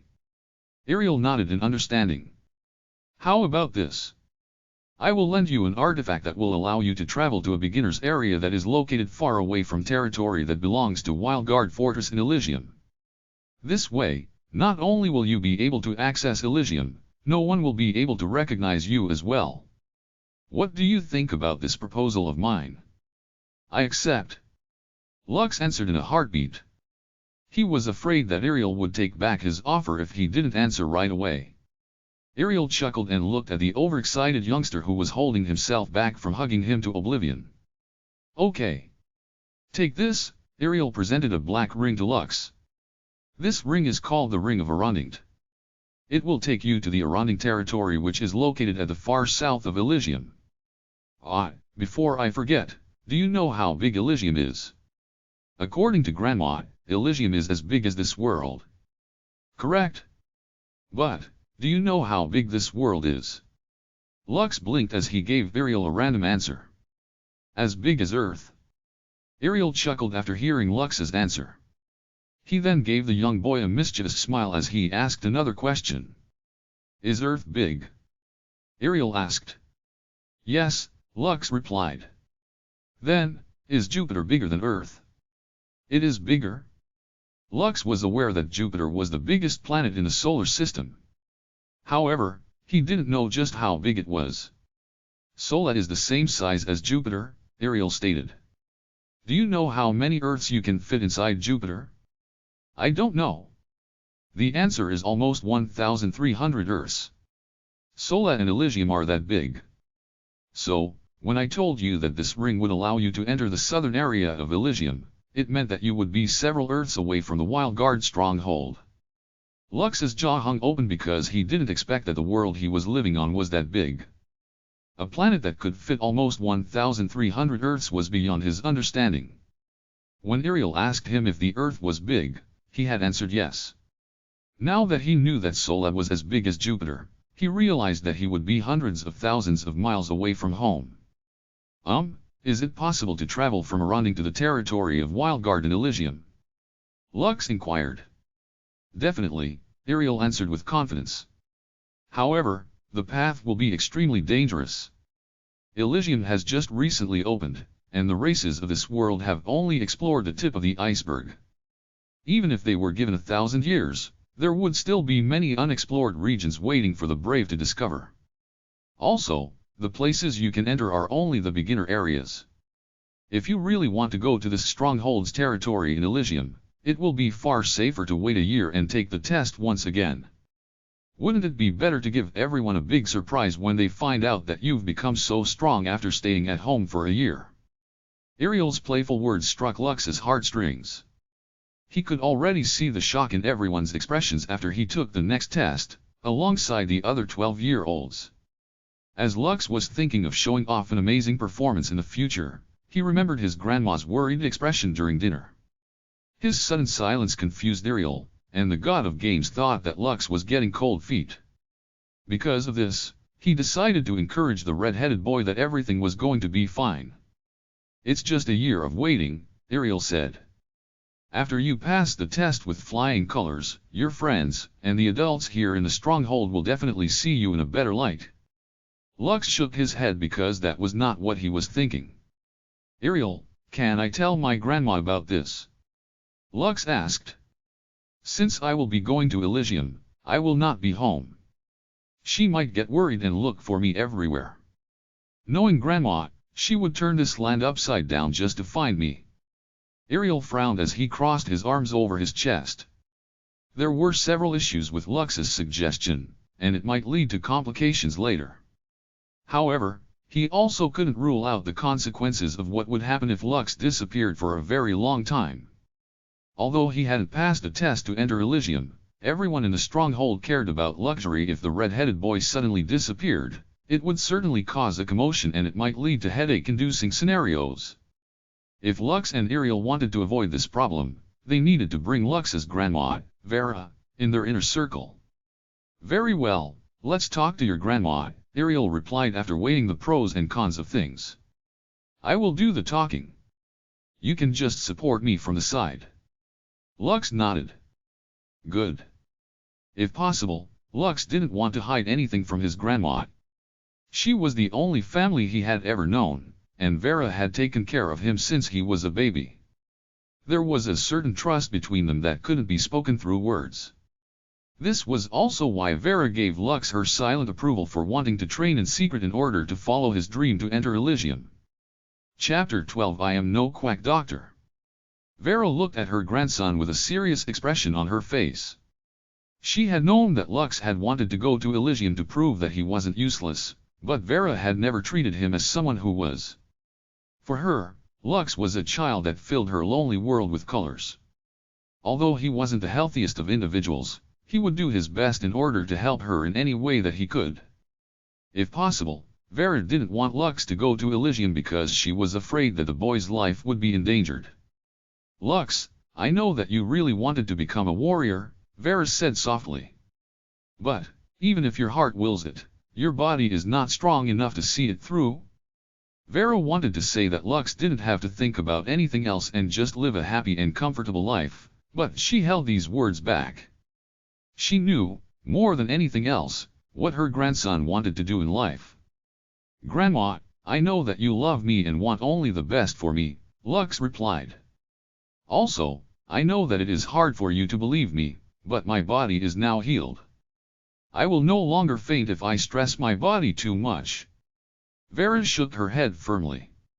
Lux, life is very precious. I will not let you enter Elyon until I personally see with my own eyes that what you are telling me is the truth. However, this will also be the last time. If you fail to convince me, you will no longer insist on going to Elyon. Do we have a deal? Do I have your word, Grandma? When have I ever lied to you? Lux breathed a sigh of relief.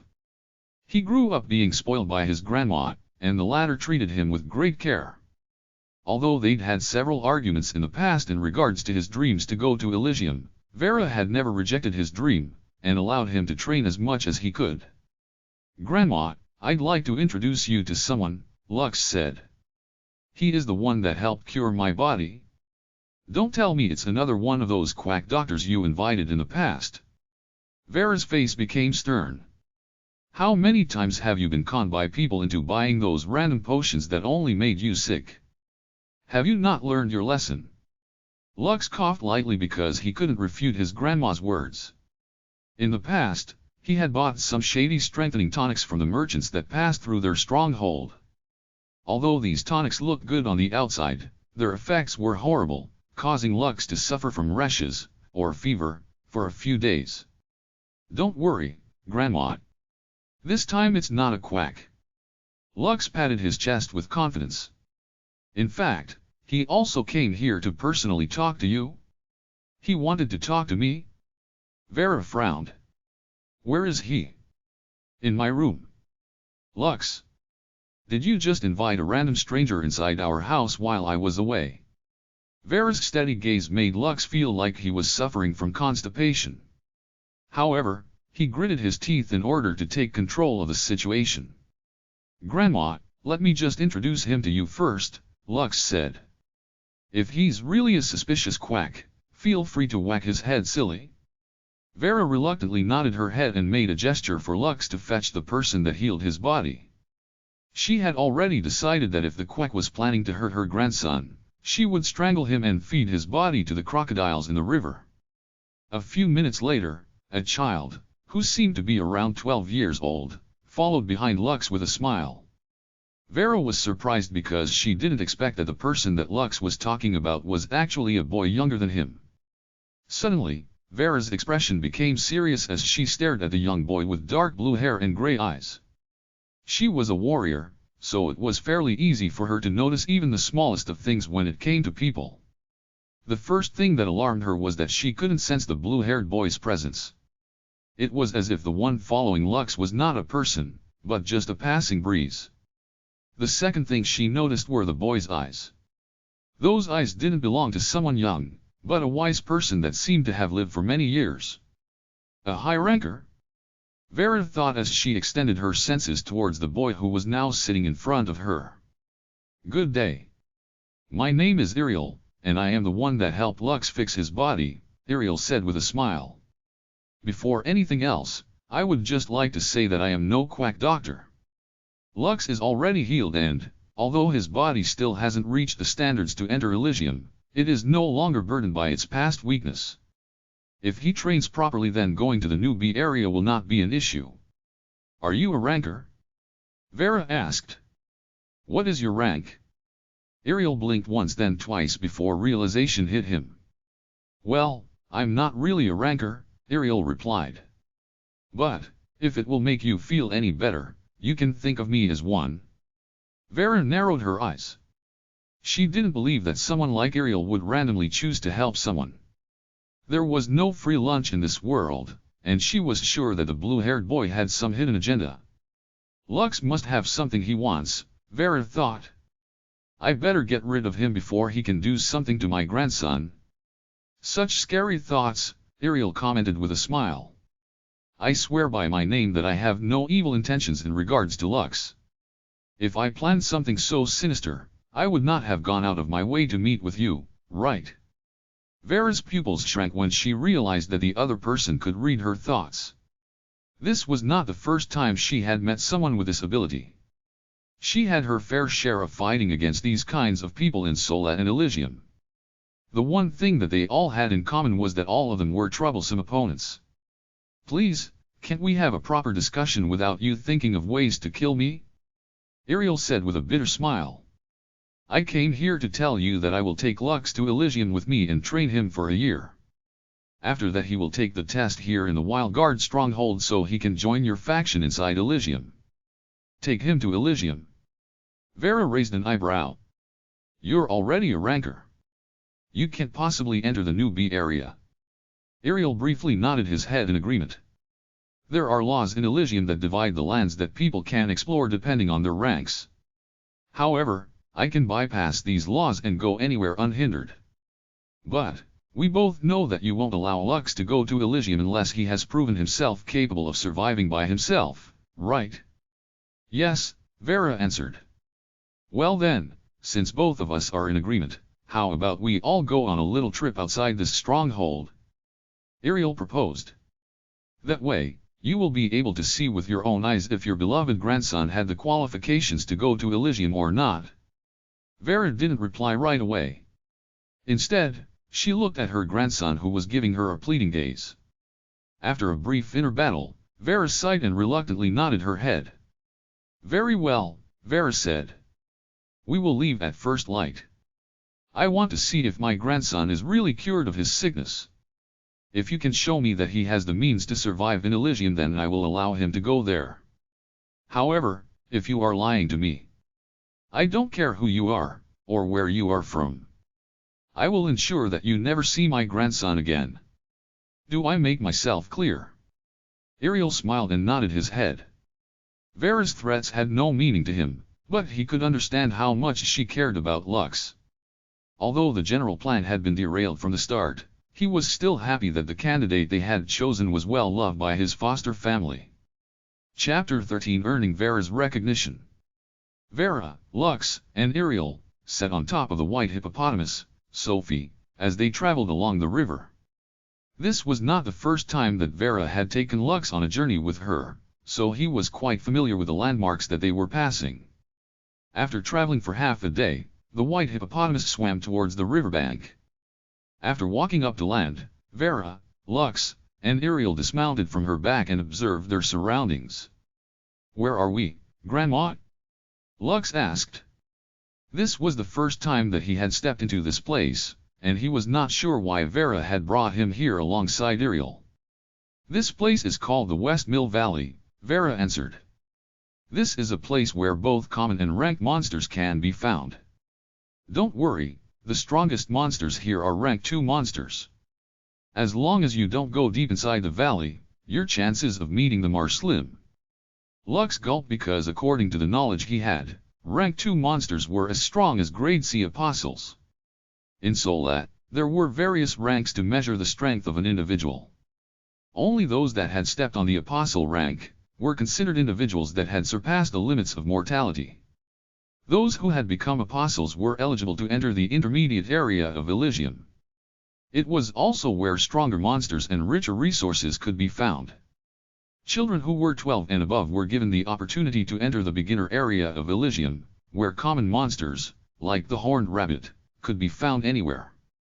This was the place where they could hone their combat abilities, in preparation to step into the apostle rank. Since Lux was not allowed to enter Elysium, Vera could only take him to a similar environment where common monsters could be found. This was the only way for her to gauge whether Lux and Ariel were lying to her.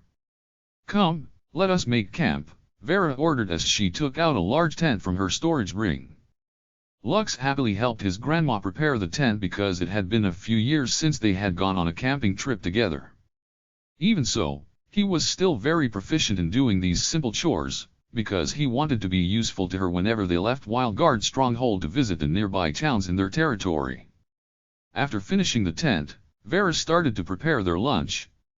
Lux busied himself with practicing his swordsmanship. He was holding the rare weapon, Tranquility, that allowed him to summon a forest wolf to aid him in battle. "Go!" Lux shouted as he activated the summon skill. Immediately, a wolf with light brown fur appeared in front of him. Lux gave his grandma a sidelong glance to see her reaction, but the latter didn't even raise her head as she stirred the dish inside the cooking pot. Ariel, who saw this scene, chuckled, because he knew what Lux was thinking. The god of games was aware of Vera's level, and such a simple display was usually not enough to move her heart, but a tinge of wariness or concern had touched it, and she briefly shifted her eyes from the meal in front of her to her grandson. While weapons with summoning abilities were not that rare in Solat, anyone who was able to get their hands on one could easily do what Lux had done. Of course, Lux wasn't aware of this. He thought that having a cool weapon was enough to impress his grandma, so her seemingly indifferent reaction made his heart ache. Now, don't be so down. Ariel wasn't able to ignore Lux's depressed state, but nor would he reveal the subtle change that had come over Vera, when he decided to cheer him up. Your grandma just wants to know if you are capable of entering Elyon without relying on external strength. Lux scratched his head as he looked up at Ariel, who was sitting on a tree branch. Does that mean I can summon the forest wolf and Diablo? You can, Ariel replied. I'm sure that your grandma will not complain as long as you understand that you shouldn't over-rely on them. I'll give you an example. If you were to fight against a summoner and his powerful summon, who would you attack first? The summoner? Lux answered with uncertainty. Ariel nodded. Once the summoner is dealt with, the summon will also disappear. So, although a summoned creature is strong, the summoner must also have a way to defend himself. There are beasts with very high intellect. They would directly attack you and ignore your summons if you were to face them in battle. Lux crossed his arms over his chest as he digested Ariel's words. He then glanced at the forest wolf, who took a sitting position in front of him. Should I upgrade my personal stats first and not strengthen Diablo then? Lux inquired. Ariel smirked. Lux, whether you do, or do not, that decision will always be yours to make. Do not rely on others to make the decision for you. No one can decide what to do with your life, except you. But, I don't know what to do. Can you give me a hint? Lux pressed his hands together and pleaded. Ariel glanced at Vera, who was busy cooking their food. He knew that she was listening to their discussion, and testing him to see whether he was indeed a good mentor for Lux or not. Since that was the case, Ariel decided to give Lux some tips in order to make him understand the concept of roles in battle. Priests and mages are almost always at the back of the party. Swordsmen, defenders, and close combat professions will always be at the front. Ariel explained. Archers will always be somewhere where they could snipe their enemies from a safe distance. Different strokes, for different folks. What you need to ask yourself is what role you want to play in the greater scheme of things. Do you plan to go solo, or do you want to team up with others? Since you have learned necromancy, you can have the best of both worlds. Even without people, you can form a party with your summoned creatures.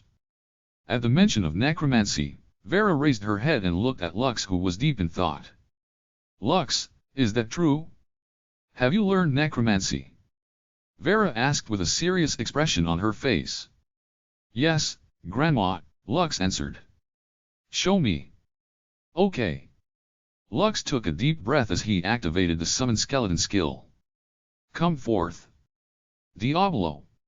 Lux ordered. A magic circle materialized on the ground in front of him. A second later, a white skeleton with a black flame mark on its head appeared, holding a bone sword in its hand. Vera frowned because she knew that her grandson didn't have this kind of necromantic ability in the past. In fact, she had been paying close attention, and the boy hadn't shown anything that said he would have this kind of ability today. She was finding it hard to believe how her grandson, who always fainted during critical moments, could have learned necromancy without her knowing it. As Vera appraised the white skeleton, her eyes widened in shock when she noticed something that only experts like her could see at a glance. A named creature? Vera hurriedly approached the skeleton. She then closely appraised it to ensure that her eyes were not deceiving her. How can this be? Vera asked in confusion. How can you have a named creature in your current state? Is this your doing? She finished, turning to face Ariel, who was still seated on a tree branch. I only gave him the means, Ariel replied. The one that made the choice for his first skeleton to be named was luxury.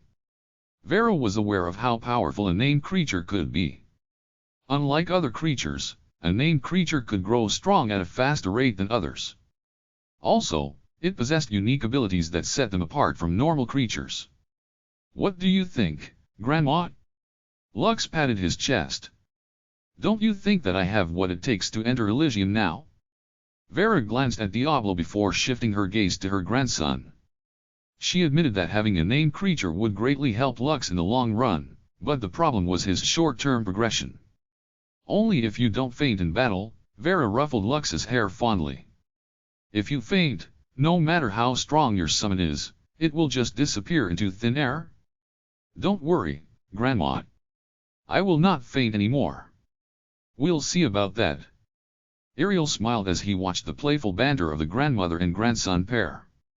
Now that Vera had finally acknowledged Lux's potential, all that was left was to see how the red-headed boy was in actual battle. As long as Lux passed his grandma's test, the god of games was sure that Vera would give Lux her full support and permit him to enter the beginner's area, using the backdoor that Ariel had prepared for him. Chapter 14 Vera's Trial. After lunch, Vera led Lux and Ariel on the western outskirts of the valley. Every now and then, they would come across common monsters like the horned rabbits, foxes, wildcats, boars, and other beasts that would gaze at them in the distance. Although some of these creatures were aggressive by nature, Vera's presence, as well as that of the white hippopotamus, Sophie, who had shrunk its size to 1/2 meter tall and 1 meter long, made them feel threatened. After walking for an hour, they finally arrived at their destination. Lux frowned because he could hear grunts, screams, and howls coming from the trees in front of them. In fact, some of the trees were even shaking because their residents had been alerted of their presence. This is the territory of the barb-tailed jester monkeys, Vera said. They are just common creatures, but they are notorious for their ability to accurately throw things like rocks and fruits at their enemies. What I want you to do is hunt 10 of them. If you can do this, I will allow you to go to Elyon. However, if you fail, you will not talk about going to Elyon for a year, and continue your training at home. Do I make myself clear? Lux nodded. Okay, Grandma. Lux was surprised by his grandma's sudden change of heart. He thought that she would prevent him from going to Elyon completely if he failed her test, but she merely said that he should continue to train at home, which was already a good compromise. Good luck, Ariel gave Lux a pat on the shoulder as a form of encouragement. Still, his grandma made things a little difficult for him to pass the test. Although it is not impossible, Lux has to be resourceful if he wants to clear this trial. Don't worry, Lux said with a smile. I got this. Lux took a deep breath before taking a step forward. He was holding his sword, Tranquility, and paying close attention to the monkeys, who were jumping up and down on the branches of the trees as they continued to scream at him. Just as Lux was thinking about what to do next, he heard a dull ringing sound in his head. What followed next were rows of text that appeared in front of him, as if they were being carved into the air. Dash. Your grandmother asked you to defeat 10 barb-tailed jester monkeys in order to gain her permission to enter Elyon. 5 free stats points. 10 body constitution points. 10 skill points. A quest? Lux stared at the image in front of him in disbelief. What is this? Some kind of RPG game. Although Lux was confused about what was happening, he decided to put it aside for the time being because he needed to focus on the task at hand. After walking 50 steps forward, the 2-foot-tall monkeys became more agitated as they started jumping from tree branch to tree branch while increasing the decibels of their screeching noises. Suddenly, a nut that was as big as a human's fist came flying in his direction.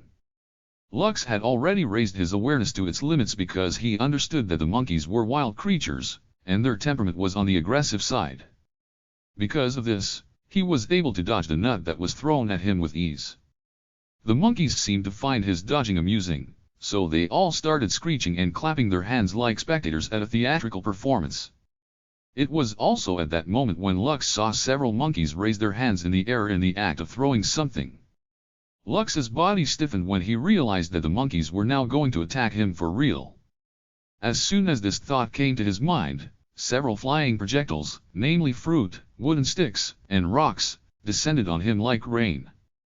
The red-headed boy rolled over to his right side, and hid behind a tree in order to shield himself from the barrage of projectiles that were being aimed at him. The monkeys then started to jump from tree to tree, in order to encircle Lux and attack him from all directions. Shit! Lux cursed loudly as he narrowly evaded a rock, that was as big as his head, that had been thrown from his left side. Diablo! Help me! Lux ordered as he summoned his named creature to battle. A white skeleton appeared in front of Lux and slashed at the fruits that were being thrown at its master. Unfortunately, its movements were not that fast, and several of the fruits hit their intended target. Lux saw a couple of numbers pop up above Diablo's head, which he assumed were damages that the skeleton received from the projectiles thrown at him. Health, 6/15. Attack, 3/10. Attack type, ethereal damage. Lux was alarmed when he saw that Diablo's health points had decreased by more than half and knew that he wouldn't be able to beat the monkeys in his current situation. Because of this, he decided to take a strategic retreat and ran like his pants were on fire. Diablo ran after its master and used its body, and weapon, to shield Lux from further attacks that came from the monkeys. Only when Lux had escaped to his grandma's side did the monkeys stop their attacks. Vera's glare was more than enough to scare them silly, and the monkeys decided to stop attacking the red-headed boy who was hiding behind her back. Ariel chuckled at Lux's comedic performance. Although he didn't have high hopes for him when it came to being able to beat a pack of monkeys, he still believed that the red-headed boy's decision to retreat was wise. Vera, on the other hand, knew that her test was a bit unreasonable. Her true goal was to see if Lux would faint during an intense situation like he usually did. Although she was standing far away, Vera had already made preparations to deflect any attack that would prove lethal to her grandson. What she wanted to teach Lux was that there were times when he would find himself in a disadvantageous situation when he entered an unknown territory for the first time. The beginner's zone might seem like it is a safe place for 12-year-olds, but the truth was, it was a place where they would hone their survival instincts. Several children often died in the beginner zone because they became too confident in their meager abilities. These kids would go to places where monsters lived together and try to eliminate them, only to find themselves vastly outnumbered, and fighting with their lives on the line. Although these deaths were unfortunate, the adults could only blame themselves for not teaching their kids properly before they entered the Elysian fields. This was Vera's way of teaching Lux that the place he wanted to go was a very dangerous place. A place where he could lose his life any moment if he was careless in his actions. Do you want to call it a day? Vera rested her hand on Lux's shoulder and looked at him with tender eyes. Don't worry, you can still try again tomorrow. I will give you 1 week to complete this test, so there's no need for you to hurry. Lux pondered for a bit before shaking his head. It's still too early, Grandma. I want to give it another try. Very well. Just be careful. Yes. Vera smiled and lightly ruffled Lux's hair. She really thought that her grandson would faint earlier, but after observing him for a while, she could tell that Lux didn't lie when he said that his fainting habit had been fixed. Since that was the case, she was even more curious about how her grandson would clear the test that she had given him. Chapter 15 Lux's Counterattack. Lux stared at the monkeys and the monkeys stared back at him. After staring at each other for several minutes, the monkeys started to chatter amongst themselves, while glancing at the red-headed boy who was eyeing their every move from a safe distance.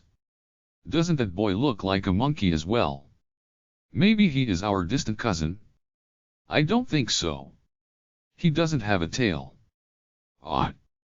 He resembles those red-butt baboons from the east. Now that you mention it, baboons don't have tails. Also, his face is just as red as theirs. He might be from their tribe. Bastard. So he came here to show us his red butt. How shameless. Let's beat him up. I agree. Let's go. If Lux were to know that he had been labeled a red-butt baboon by the monkeys he was observing, he would have definitely been angered to death, and given all of them the middle finger. Fortunately, He didn't speak monkey language, so he was able to continue observing the monkeys without being taunted by their words. After arming themselves, the troop of monkeys suddenly started screaming as they advanced toward Lux with determination. All of them carried fruit, rocks, and wooden sticks with them that they could use to throw at the baboon that had entered their territory. Seeing that the monkeys had finally started to move against him, Lux did what he needed to do, and that was to run away. After a few minutes of chasing, the monkeys gave up and returned to their territory. Lux, on the other hand, returned to observing them from a distance. The red-headed boy was trying to memorize the movements and behavioral patterns of the barb-tailed jester monkeys. This strategy had been taught to him by the elders in Wildguard Stronghold when he had turned 12 years of age.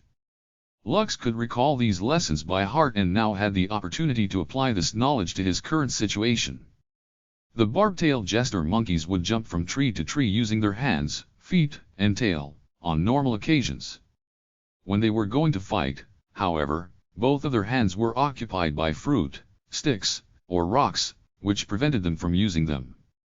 Even so, the monkeys could still travel at a fast pace because their strong legs allowed them to jump from tree to tree with ease. At times, their tails would coil around branches and help the monkeys maneuver through the tree tops, while still being able to perform ranged attacks with deadly accuracy. So they can only carry 2 to 3 items at most when they start to attack from the tree tops, Lux thought as he observed the monkeys from afar. However, the compendium said that they are also capable of engaging in close combat, using their fangs, claws, and tails like a deadly whip to injure their enemies. After pondering for a while, Lux devised a plan for how to beat the monkeys in order to pass Vera's trial. Vera and Ariel, who were observing Lux from far away, smiled when they saw the red-headed boy collecting rocks from the ground and placing them inside his storage ring. The next day, right after breakfast, Lux decided to put his plan into motion. He had already made adequate preparations, and he was confident that he would be able to pull it off, as long as nothing out of the ordinary happened. "Grandma, I'm going." "Good luck." Ariel just gave Lux a brief nod of encouragement, and the latter gave the god of games a thumbs up. "Look. He's back again. This red-butt baboon still hasn't learned its lesson. To arms. Fight. Let's get high, arg." One of the monkeys fell off the tree branch when it wasn't able to dodge Lux's surprise rock throw from a distance. The other monkeys were angered by this action and all of them started to screech while jumping from tree to tree, in order to encircle the red-headed boy who dared to hurt their companion. Dash. Defeated monkeys, 1/10. I knew it. Lux laughed internally as the notification materialized out of thin air. I don't have to kill them. Incapacitating them also counts as a defeat. Lux dodged the attacks that he could, and used the trees as shields for those that he couldn't. He had stacked many fist-sized rocks inside his storage ring, and he threw them one after the other whenever an opportunity arrived. The monkeys might be proficient in the art of throwing things, but Lux wasn't a pushover either. After not being able to practice with weapons, due to his fainting condition, the red-headed boy spent his spare time throwing rocks at wooden targets as a means to pass the time. As a half-elf, he was blessed with a natural affinity when it came to using ranged weapons and projectiles. After practicing rock throwing for nearly 4 years, Lux's proficiency in throwing things surpassed even that of the barb-tailed jester monkeys. It didn't take long before the monkeys realized that the boy that they had bullied yesterday had become a changed man overnight. 6 of their members had already fallen prey to his rock throwing, and were now squirming on the ground in pain. After emptying their hands of things to throw, the monkeys then decided to take things up close and personal. As Lux was defending himself from the ranged attacks that were coming from the front, 3 monkeys had snuck behind his back with bloodshot eyes. Without warning, they lunged at the boy from behind with their fangs and claws extended, going for the kill. Suddenly, 2 blurs appeared in their vision. Before the 3 monkeys could even react, one of them was sent flying by a bone sword, while the other dealt with an excruciating swipe from the claws of a forest wolf. It was only a short exchange, but both monkeys suffered from serious injuries. The third monkey was the unluckiest of all because it found itself face to face with a sneering half-elf, who used the flat side of his sheathed sword like a baseball bat to send the monkey hurtling several meters away. The monkey's pain scream spread across the jungle before it smashed into a tree, which knocked it unconscious. After seeing that their attacks had failed, the monkeys panicked and ran away in fright. Lux watched them go, and didn't make any moves to pursue them. His goal was to only clear Vera's trial and not to annihilate their troop. After completing his mission, a ringing sound once again sounded inside his head and a series of texts appeared in front of him. Special quest, Vera's trial completed. 5 free stats points. 10 body constitution points. 10 skill points. Skill, accurate throw. Increased throwing skill accuracy by 10% and damage by 10%. Skill evolution X detected a new skill. Accurate throw will be upgraded into power shot once the requirements have been met. Increased throwing skill accuracy by 30% and damage by 30%. Has a 5% chance to deal critical damage when using power shot skill. Requirement to upgrade, hit a moving target using accurate throw 100x. Progress, 0/100. Dash. Lux was quite surprised when he got a bonus reward out of the blue. He didn't expect to learn a skill in this manner, but he was quite happy about it. The icing on the cake was that his special ability, Skill Evolution X, had upgraded this common skill into a more powerful one. The half-elf was confident that he could easily meet the requirement for the throwing skill's evolution. After calming down, he then returned to the camp where Vera and Ariel were waiting for him. He could tell after seeing the relaxed smile on his grandma's face that she was quite satisfied with his performance. After so many years of waiting, Lux finally saw the look of approval on his grandma's face. He knew that after they returned to the Wild Guard stronghold, things would finally change for the better. Chapter 16 Our Heaven's Gate project begins here. Back at the camp, Vera praised her grandson for his wonderful performance. After seeing how the battle played out, Vera was convinced that Lux had indeed recovered from the ailment that plagued him all these years. She was now more at ease, knowing that her grandson would be able to enter the beginner's area of Elysium and survive there for a year under Ariel's guidance. On the way back to the Wild Guard stronghold, Lux took out his soul book and started to allocate his rewards. Dash. Name, Lux von Kaiser. Age, 16. Race, half-elf. Rank, none. Health, 20. Mana, 25. Strength, 4. Intelligence, 5. Vitality, 4. Agility, 5. Dexterity, 4. Free stat points available, 5. Special abilities, Skill Evolution X. Skills, Accurate Throw. Body Constitution, Immortal Conqueror's Legacy. Dash. I have received 5 free stat points so I can enhance my stats easily, Lux thought. The problem is which stat should I prioritize? After discussing a bit with Ariel, the god of games told him that his stats were similar to that of a game character. His strength stat influenced his physical damage, and overall body strength, allowing him to equip heavy armor, as well as carry heavy items. The intelligence stat didn't have any relation to how smart a person was. This stat raised magical damage, mana capacity, and mana regeneration. Vitality, on the other hand, increases a person's natural defense and health points. To a certain extent, vitality made the body sturdy, which would allow him to endure attacks from physical and magical damage. Dexterity played a role in the body's reflexes and overall balance. Performing dexterous maneuvers like backflips and martial arts required high dexterity. This stat also allowed the user to wield weapons like bows with greater proficiency. Agility's role was to increase a person's movement speed, dodging ability, and capacity to run away from dangerous encounters. Aside from these stats, there were 2 other secret stats that couldn't be seen in a soul book. Those 2 stats were charisma and luck. According to Ariel, these 2 stats were quite special, and the reason why they were hidden was to prevent others from purposely adding points to them.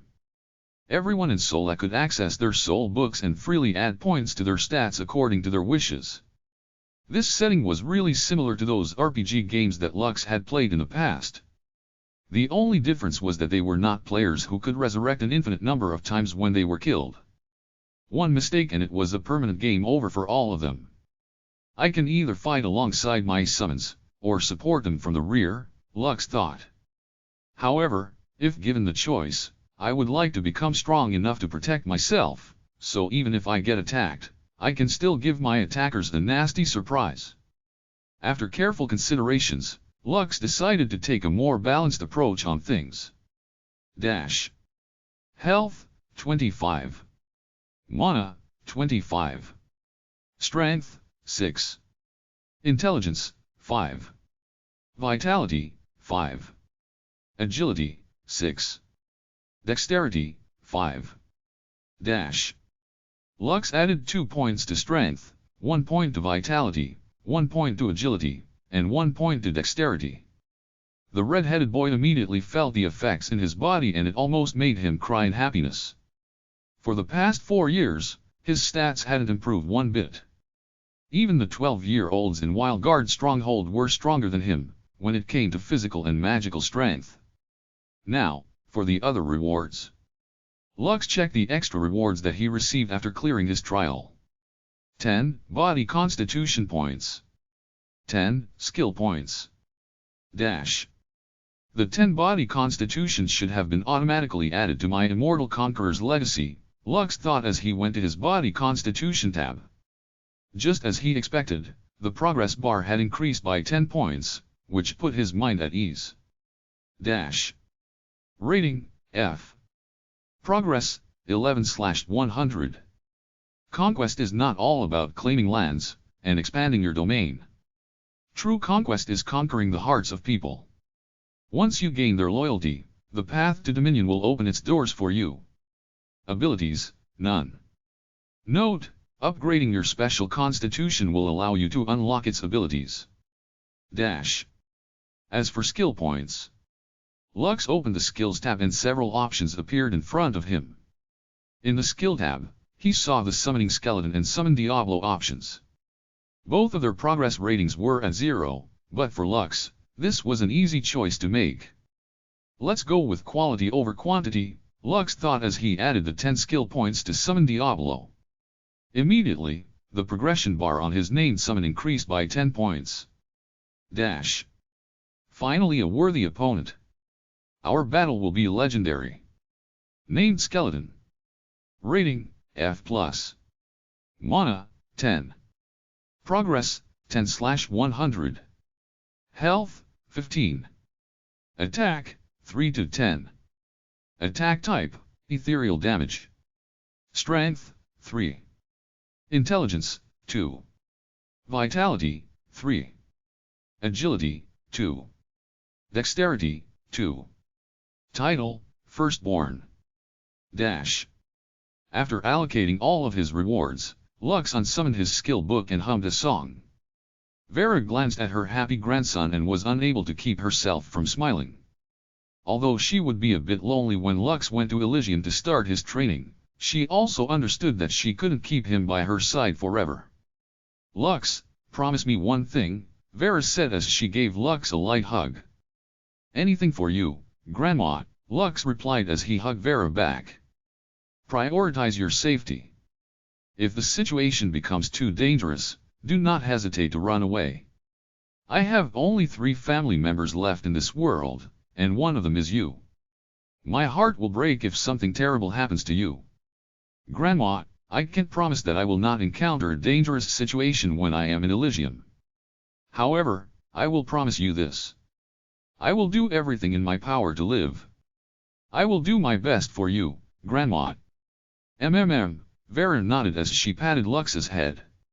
Make sure to come home from time to time, okay? I will be waiting for you. I will. I promise, Lux replied as he closed his eyes in happiness.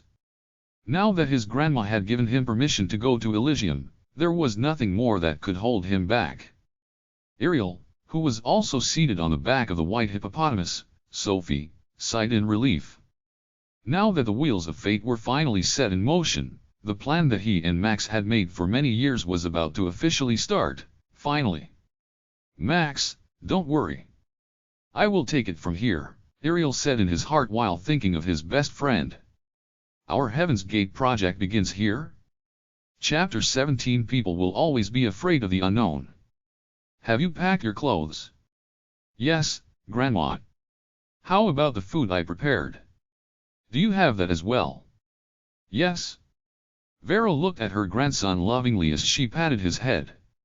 "Remember, if you face an enemy that is stronger than you, just run," Vera said. "The most important thing is to live to fight another day, do you understand, Lux?" "Yes, Grandma," Lux replied. "I will do as you say." Ariel watched this from the side without interrupting. Once Lux entered Elyon, he could come home anytime he wanted, but most people stayed in Elyon for weeks, or months at a time before returning home. A day in Solab was equivalent to 2 days in Elyon. This was something that Lux knew because of the lessons that he received when he was 10 years old. Now that he was going to embark on the adventure that he had waited for all his life, he felt somewhat sad about leaving his grandma all alone in their residence. Seeing the hesitation in his eyes, Vera laughed and lightly pinched his cheeks. "Silly boy, don't tell me you're getting cold feet now," Vera said with a smile. "Go and start your new journey. When you get tired and weary, I will be here waiting for you." Lux nodded as he tried to hold back the sadness that was rising in his heart. Ariel chose this time to pat his shoulder and give him some reminders. "Using the Ring of Arondingt, you will be able to go to Elysium at any time. However, you still haven't set your return point," Ariel stated. "When you exit Elysium, your return point will be in a fixed location." Can I choose this residence as my return point?" "Of course. But, which part of this residence would you like to register?" Vera, who was listening to the side, made a suggestion. "Why don't you register the training room as your return point?" Vera proposed. "I have placed a ward over there to inform me when you are using the training room, since that is the place where you would often faint when you pushed yourself too hard.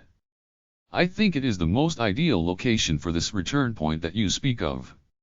"Right. Why didn't I think of that?" Lux glanced at Ariel, who nodded his head in agreement.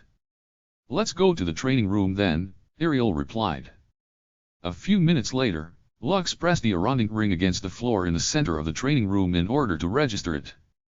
"Whenever you leave Elysium, you will automatically teleport to this place.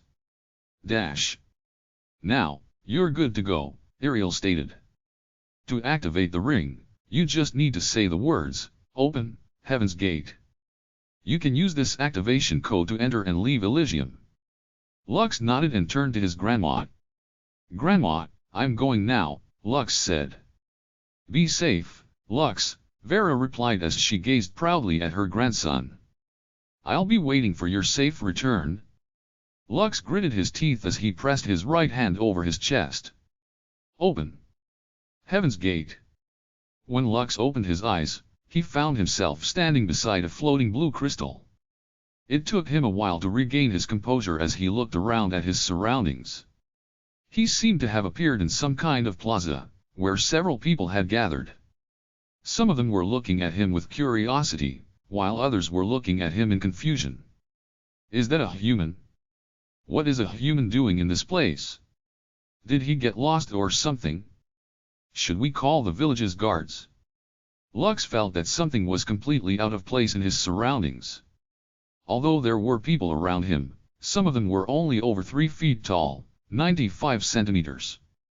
Their gazes pierced the red-headed boy as if he was some kind of trespasser in a place that he shouldn't have stepped into.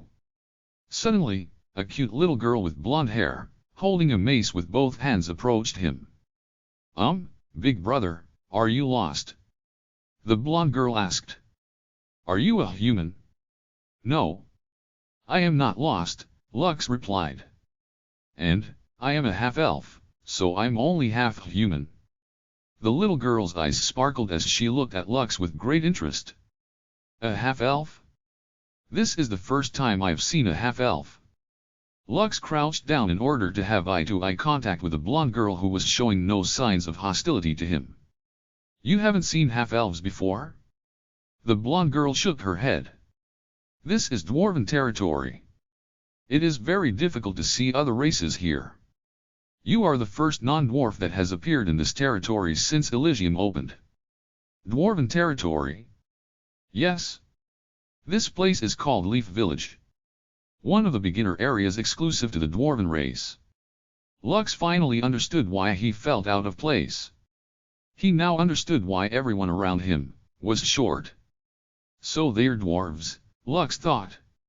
Did Ariel accidentally make a mistake when he set my coordinates? Lux didn't know if the god of games had purposely sent him to the dwarven lands or not. However, one thing was certain. He was stuck in Leaf Village until he broke through to the apostle grade. Big brother, how old are you? The blonde girl asked. I am 16 years old, Lux answered. How about you? I'm 12. I just entered Elysium. My name is Colette. Colette? You have a very beautiful name. It suits you perfectly. The little dwarven girl smiled sweetly after receiving Lux's praise. Lux was about to ask more questions when several dwarves surrounded him and Colette. Colette, stay away from this half-elf. A dwarf with light brown hair shouted as he raised his sword. Have you forgotten what our elders told us? Humans can't be trusted. But, he's not human, Colette argued. He is a half-elf. He's still half-human. The dwarven boy shouted. Humans cannot be trusted. The other dwarven kids also voiced their opinions, which made Colette unable to use reason to calm them down. In the end, Lux could only smile bitterly as he stood up and glanced at Colette, who had a troubled expression on her face. My name is Lux, Lux said. See you around, Colette. Without another word, Lux left the teleportation gate to explore Leaf Village. If possible, he didn't want to start a conflict as soon as he entered Elysium. Since the situation was turning for the worse, he decided to just leave in order to prevent the worst-case scenario from happening. He strolled around Leaf Village and tried to commit its landmarks to memory. Ariel and Verid told him that familiarizing himself with his first village was part of the basics when entering Elysium for the first time. This is really like a game, Lux thought as he visited the weapons shops, armor shops, alchemy shops, potion shops, and general stores that sold miscellaneous items. There were also the blacksmith and merchant guilds that offered repairs, crafting services, and the trading of items. Of course, an RPG game wouldn't be complete without an adventurer's guild that gave quests depending on your rank.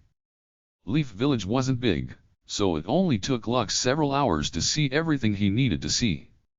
The people in the village, especially the shopkeepers, watched him vigilantly. However, one kind old lady, named Annie, who sold sweets, told him that he shouldn't be too bothered by the unfriendly stares he was getting. People will always be afraid of the unknown, the old lady dwarf said as she poured Lux some tea. You are the first foreigner to come to this place that is not of the dwarven race. It is only natural that people would find you different from us. However, as long as you showed them that you meant them no harm, they will all warm up to you eventually. I'm sure of it. Thank you, Grandma Annie, Lux said with a smile. I will do my best. Grandma Annie smiled back. As long as you understand. After having a talk with Grandma Annie, Lux went to the Adventurers Guild to register himself as an adventurer. The registration itself was quite quick. All he needed to do was drop his blood on a small blank card, and all of his information was registered automatically. Name, Lux von Kaiser. Age, 16. Race, half-elf. Rank, none. Registered in Leaf Village. Your registration is complete, Sir Lux, a pretty dwarf with dark brown hair bowed respectfully as she presented Lux's guild card to him. Unlike Colette, who was only a little above 3 feet tall, the guild receptionist was at least 4 feet 5 inches, 137 centimeters. Lux estimated that this was the average size of adult dwarves because most of the adults he met in Leaf Village were around that height as well.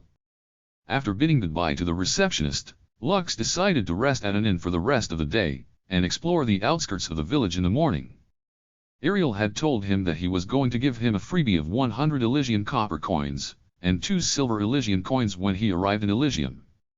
Each Elysium silver coin was equivalent to 100 copper coins, and 1 gold Elysium coin was equivalent to 100 Elysium silver coins.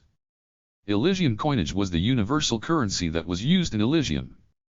The gold coins that Lux used in Sola had no value whatsoever in Elysium. For the Elysians, anything that belonged to Sola was no better than stones lying on the road. After paying 5 Elysian copper coins for his room, Lux was guided to his room by the innkeeper himself. It seemed that he was afraid that Lux would barge into the other rooms, and disturb his other guests, which would ruin his business. Although the treatment he was receiving was a bitter pill to swallow, Lux decided to do his best to win the hearts of the people in Leaf Village. A year in Sola is equivalent to 2 years here, Lux muttered.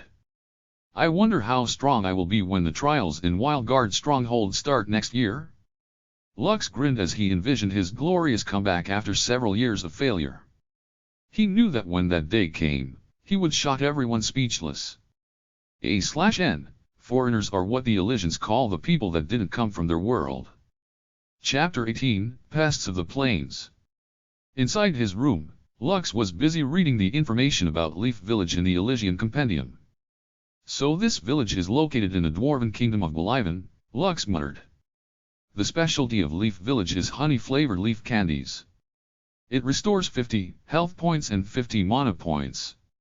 With the compendium in hand, Lux was able to access important information about anything in Elysium. Just like Ariel said, it was like a walkthrough that could help anyone who had it.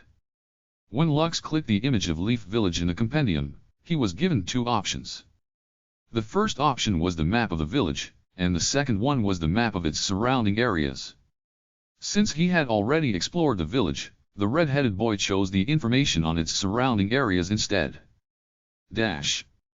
P. Beginner's Zone. Figaro Gardens. A place where insectoid-type monsters roam. Hardwood Forest. The place where the majority of people from the Leaf Village hunt for food and resources. Leaf Village Cemetery. A place where low-level undead are sighted during the night. Aspiration Plains. A wide open plain filled with monsters that travel in groups. I see, the compendium also allows me to view the types of monsters that can be found in each area. This is amazing. I'm glad I got this from the gacha pool. Lux felt truly blessed after getting the compendium. It might not even take me a year to enter the apostle rank. Now, the only question is, where will I go first tomorrow? Lux rubbed his chin as he checked the information regarding the various monsters exclusive to each zone. The compendium even highlighted the location of the dangerous monsters that roamed their territories, known as alpha monsters. These monsters were often referred to as newbie killers because their strength could easily kill any newcomer who had unknowingly wandered in their territories. Aside from the alpha monsters, Lux also noticed that there was one field boss in the territory of the Leaf Village and it was found inside the Hardwood Forest. The name of the field boss was Forest Wolf King. Lux checked its stats to get a better idea of how strong a field boss was. Beginner Zone Field Boss. King of the Forest. Rank 4, Field Boss Monster. Health, 300,000/300,000. Mana, 80,000/80,000. Strength, 200. Intelligence, 100. Vitality, 250. Agility, 250. Dexterity, 150. Skills, Windwalk, Windblade, Air Blast, Call of the Wild. Lux sucked in a deep breath because the stats of a rank 4 field boss monster truly made him feel insignificant. In Elysium, the mortal and the monster ranks depended on their combined stats. This was the basic ranking system for mortals. Grade A Apostles, 800 points. Grade B Apostles, 600 points. Grade C Apostles, 400 points. Grade D Apostles, 200 points. Beginners, anyone whose stats are below 200. As for monsters, their basic ranking system was as follows. Rank 4 equals 800. Rank 3 equals 600. Rank 2 equals 400. Rank 1 equals 200. Common monsters, below 200 points. After their points surpass the 800-point mark they would enter a new ranking system. However, since this was only the beginner's area, anyone who surpassed 200 points would be forcefully teleported out of their starting zone after 10 days. Even if I reached the apostle rank, I would still not be able to beat the field boss alone, Lux said softly. I can only fight it if I team up with other people. Challenging it alone is akin to suicide. It's a shame, the rare drops I can obtain from killing it are very tempting. Lux greedily eyed the monster drops of the field boss, which would be enough to last him until he became a grade C apostle. Still, he knew his capabilities, so he decided to just take things one step at a time. After memorizing the information of all the zones around Leaf Village, Lux finally went to sleep. The next day, Lux stood in front of the bulletin board where all the guild quests were posted. The quest rewards were mostly paid in copper or silver coins. Some of the quests offer low-grade beast cores as rewards, and these were the most popular among the dwarven adventurers who had chosen Leaf Village as their starting area. Big Brother Lux. A cute little dwarf walked towards Lux with a smile. It was none other than Colette who had tried to befriend him a day ago. Good morning, Colette, Lux greeted. Are you here to take some quests as well? Good luck. Lux wanted to talk more, but the glares from the dwarves who accompanied Colette were starting to make him feel uncomfortable. Well, at least they are not shouting at me today, Lux thought as he eyed the little peepsqueaks who seemed to be part of Colette's fans club. The dwarf that had pointed a sword at him yesterday was glaring at him more intensely than the others. It was quite easy to tell that this dwarf was among Colette's top admirers. After eyeing Colette's group of 6, Lux once again shifted his attention to the bulletin board. He was looking for a decent quest to take, but most of the good ones were already taken. The only ones remaining were chores like gathering herbs, helping with village repairs, and escort missions. After pondering for a while, Lux decided to choose the quest to pick the herbs that grew in the Aspiration Plains, located in the east zone of Leaf Village. He had read all about the monsters that could be found in this area and he deemed that all of them were within his capabilities. After Lux registered the quest with a guild receptionist, he immediately headed to his destination and left through the eastern gate of Leaf Village. After 10 minutes of walking, he arrived in a wide open plain that extended as far as the eye could see. He could see several monsters grazing on the grasslands, as well as dwarves who were busy completing their own quests. Well then, time to find the Toyama herb, Lux muttered as he walked towards the grassland area. I just hope I finished before lunchtime. 2 hours later, Lux was able to gather 6 out of the 15 Toyama herbs needed to finish his mission. When he was about to get his 7th herb, a horned rabbit jumped out of nowhere and snatched the herb that he was just about to pull out of the ground. Bastard! Lux shouted at the horned rabbit who had already bolted away after snatching his herb. You think I'll let you go that easily? Lux summoned a fist-sized stone from his storage ring and threw it at the fleeing horned rabbit. Accurate throw. The rock flew straight and true, hitting the horned rabbit on its head dealing 5 damage. Horned rabbits only had 15 hit points, so Lux's single rock throw was enough to lower a third of its health points. The enraged horned rabbit immediately turned back and charged at Lux with a vengeance. That's more like it. Lux summoned his sword, Tranquility, and prepared to fight the rabbit that was now hellbent to stab him with a horn on its head. Kaiser Sword Art First Form, Lux said as he thrust his sword forward, piercing the heavens. With one fluid motion, Lux executed the sword thrust that Vera had taught him when he was 10 years old. Tranquility's blade and the horned rabbit's horn collided, spreading a metallic sound in the surroundings. A second later, a pained cry escaped the horned rabbit's lips as it flew several meters away after getting hit by Lux's perfect sword strike. Ding! Horned rabbits are notorious for attacking beginners as well as interrupting those who are out to gather herbs in the fields. Kill 10 of them to show them who's boss. Horned rabbits killed, 1/10. 1. Free stats point. 1. Body constitution point. 5. Skill point. 10 Elysian copper coins. Lux was slightly disappointed when he saw the rewards, but his mood gradually changed after realizing that the quest he received was a repeatable one.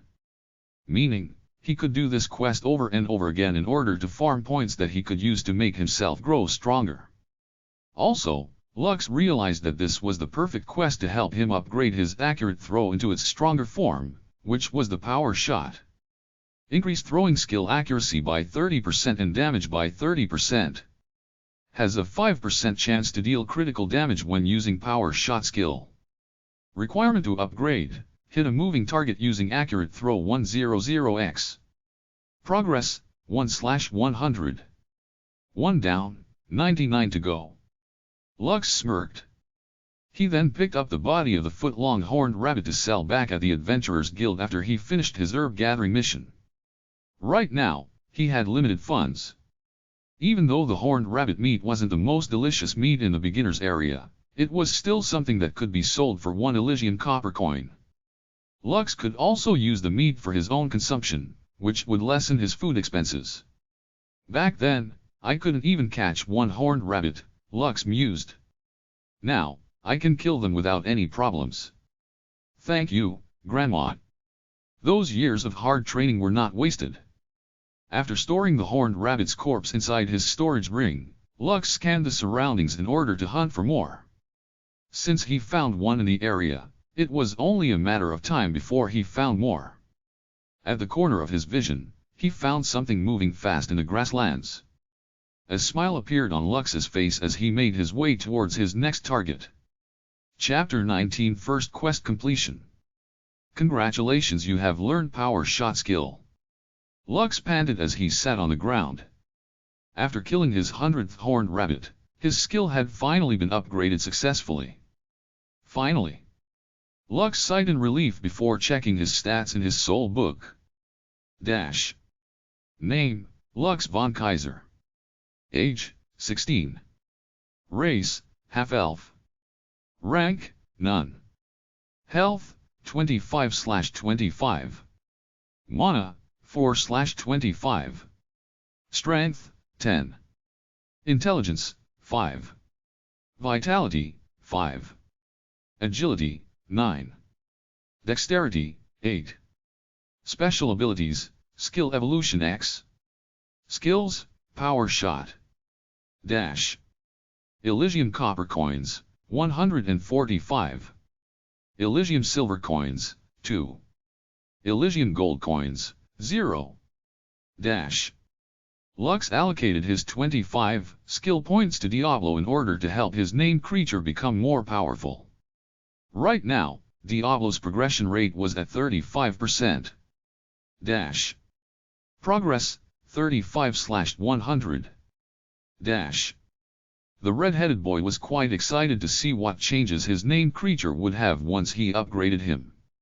Lux was also looking forward to the new ability that he would learn once he had upgraded his body constitution to its next stage. Rating: F. Progress: 16/100. I guess it's time to head back, Lux thought after looking at the sun that was about to set in the horizon. His whole body ached due to all the running he had done all over the plains as he chased the horned rabbits he'd killed. He had also completed his gathering mission a few hours ago, and was only waiting until he had upgraded his accurate throw skill into power shot before he headed back to Leaf Village. On his return trip to the village, the dwarves who had been at the plains were staring at him in a weird manner. Some of them were even gossiping, while glancing in his direction every now and then. Lux knew that these dwarves were younger than him. Although it was a bit embarrassing, he was without a doubt the oldest foreign teenager in the Leaf Village. Because of this, most of the dwarves looked down on him because he started out late compared to their older brothers and sisters, who were already in the intermediate zones of Elysium. Everything seems to be in order, the guild receptionist said with a trace of surprise. Have you handled herbs before? Yes, Lux replied. When I was younger I usually accompanied my grandma to go foraging. So that explains why all the herbs are in excellent condition. Usually, First-timers don't know how to gather them properly and just pull them up by the roots. Because of this, the herbs are damaged and lose their quality. The receptionist smiled and handed Lux the reward money for completing his mission. After checking his compensation, Lux frowned because he realized that he got more than the quest had been commissioned for. The quest rewards should only be 7 copper coins. I have 10 coins here, Lux said as he tried to return the 3 coins that had been overpaid to him, but the guild receptionist only shook her head. Those who commissioned the herb gathering quest explicitly told us to add 3 more copper coins if the herbs that were handed into our care were in excellent condition, the receptionist explained. Don't worry, you are only getting what you deserve. Would you like to reserve the herb gathering quest for tomorrow? I'm sure that our client will have no problems if you are the one who will carry out their mission. Lux pondered a bit before nodding his head in agreement. By the way, do you buy horned rabbit meat here? We do. Depending on the quality of the corpse we will buy 1 horned rabbit for 1 copper coin, the receptionist replied. But, if the corpse is damaged then the price is halved. Lux nodded his head and took 40 horned rabbit corpses out of his storage ring at the dismantling area of the Adventurers Guild. The corner of the receptionist's lips twitched when she saw the battered corpses in front of her. As she inspected one of the horned rabbits, she noticed that most of them seemed to have been hit by a bludgeon-type attack that damaged their fur and body organs. Although she could understand that horned rabbits were difficult to kill, seeing the bludgeoned corpses in front of her made her feel pity for the so-called pests of the plains. Sorry, but the prices will have to be lowered further due to the quality of these corpses, the guild receptionist said. How about this, we will pay 15 copper coins for these 40 horned rabbits. Will that be fine with you? Lux nodded. Yes. The red-headed boy felt slightly embarrassed because he had gotten carried away when he was hunting the horned rabbits. Instead of giving them a clean death, Lux had smacked their bodies using the fist-sized rocks he collected in order to train his accurate throw skill.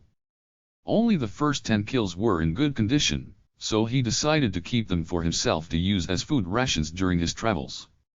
Meat that was stored inside a storage ring didn't rot, so he could be assured that the rabbits would remain fresh even if he carried them around for a long time.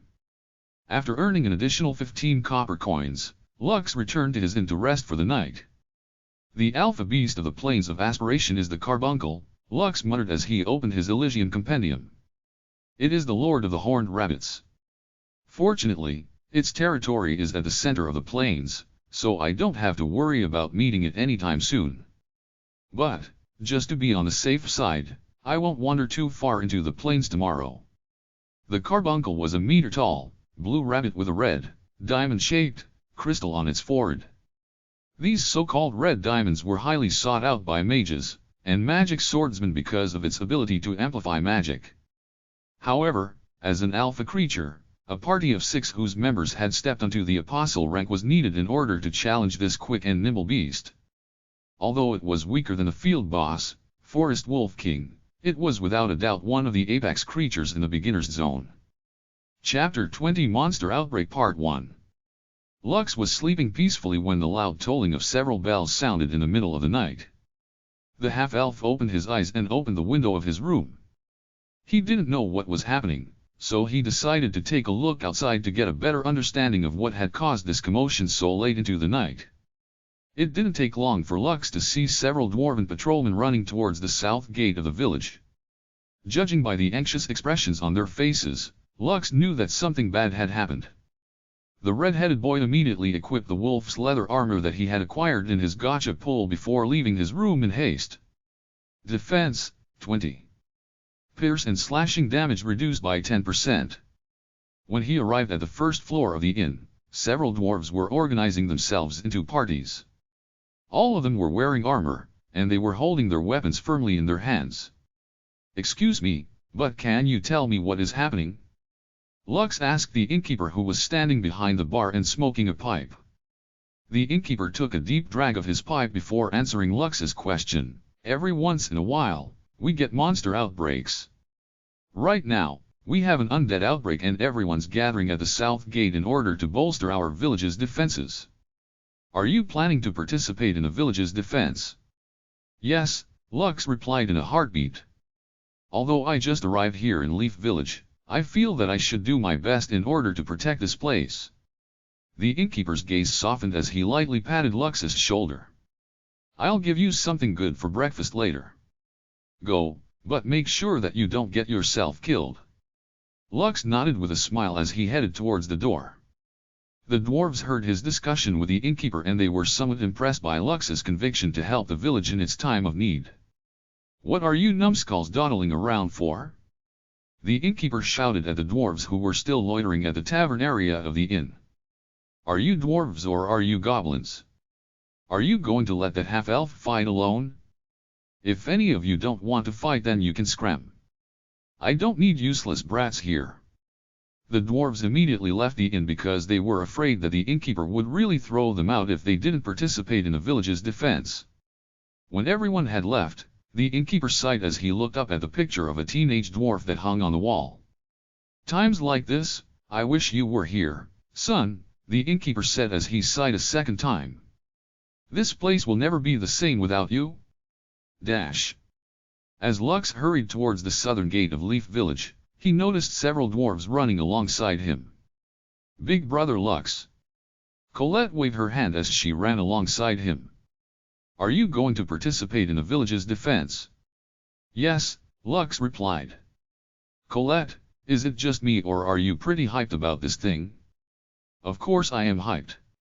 This is the first time I get to participate in a village's defense. My pa and ma usually forbid me from doing dangerous things like this, but now I am here in Elyon, they won't be able to stop me. Just do things in moderation, okay? After having some small talk with Lux, Colette increased her running speed and left Lux behind. The half-elf had a dumbfounded expression on his face as he looked at the speedy little dwarf who was already 50 meters ahead of him. She sure runs fast, Lux mused. I didn't expect dwarves to run this fast. A few minutes later, Lux arrived at the south gate, which had been shut tight. Several dwarven patrol guards could be seen standing on the ramparts, holding crossbows in their hands. Colette and her party had also gathered on one side of the protective wall, just beside the entrance, and were looking at something in the distance. Lux didn't waste any time and also climbed the ramparts to see what kind of enemies they were fighting against. As soon as he stood on top of the village's protective walls, his expression immediately became grim as he saw a countless number of skeletons and zombies, walking shakily towards Leaf Village. This is a monster outbreak. Lux frowned. He was not unfamiliar with a monster outbreak because Wild Guard Stronghold had experienced them as well in the past. However, the children would always be gathered into the underground shelter of the stronghold, preventing them from participating in or observing the battle. Now that Lux was facing a monster outbreak in Elyon, he now understood why the adults chose to safeguard the children, instead of letting them participate in a battle of this magnitude. Grandma always participated in the defense against monster outbreaks, Lux thought as he clenched his fists to shake away the fear that was starting to take hold of his body. It's fine. As long as I stay here on the ramparts, I will be fine. The village's guards are here, so I'm sure that they will be able to handle the rest. Lux tried to assure himself that everything was going to be fine, but the wild beating of his heart, and the pounding in his ears, prevented him from being able to calm his senses. It was at that moment when he felt a small hand hold his own. Don't worry, big brother.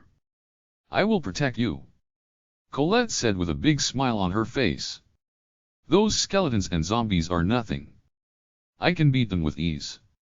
She noticed that Lux's expression was turning pale, so she decided to tell him the words that her sister always said to her, whenever they were up against a dangerous situation. Lux snapped out of his daze as he looked at the smiling little girl who was holding his right hand. Get a grip, Lux. Lux berated himself internally. I am the oldest here. I should be the one protecting these kids. Grandma would definitely feel sad if she found out that I was hiding under the skirt of a girl that is younger than me by 4 years. Lux lightly squeezed Colette's little hand as he gazed at the undead swarm that was only a few hundred meters away from the walls of the village. You don't need to protect me, Lux said with a smile. I'm not afraid of these weak skeletons and zombies. Heck, I can even summon a skeleton of my own. Do you want to see? Really? You can summon a skeleton? Of course I can. Just watch me. Come forth, Diablo. Immediately, a white skeleton appeared in front of Lux. Colette's jaw dropped when she saw the skeleton that Lux had summoned. Before Lux could even brag about his named creature, several bolts flew in Diablo's direction. Fortunately, some of them passed harmlessly through his skeletal ribs, but a few hit its head, sending it flying away from its body. Chapter 21 Monster Outbreak Part 2. Wait. Stop. Lux cried out as he waved his hands toward the dwarven defenders. We are on the same side. This is my summon. The dwarves looked at Lux with doubtful expressions, but they no longer shot the white skeleton that had suddenly appeared on the ramparts. The half-elf ran to pick up Diablo's head that was chattering on the ground. For a brief moment, the red-headed boy thought that he heard Diablo complain about getting hit by friendly fire. As soon as Lux returned the skeleton's head from its body, Diablo faced the dwarven defenders and raised its middle finger at them. The half-elf subconsciously covered Colette's eyes, to prevent her from seeing something that a 12-year-old shouldn't see. Lux had never tried to communicate with Diablo in the past, but now he could confirm that his named creature was an intelligent being. Because of this, he decided to tell him exactly what he had in mind. Diablo, stay close to me at all times, Lux ordered. We will defend the village with everything we have. Do you understand? Diablo nodded its head once. He then stood behind Lux like a bodyguard that would strike anyone who dared to threaten his life. Wow. Mr. Skeleton looks cool. Colette said. Just call him Diablo. Okay. From now on, I will call him Mr. Diablo.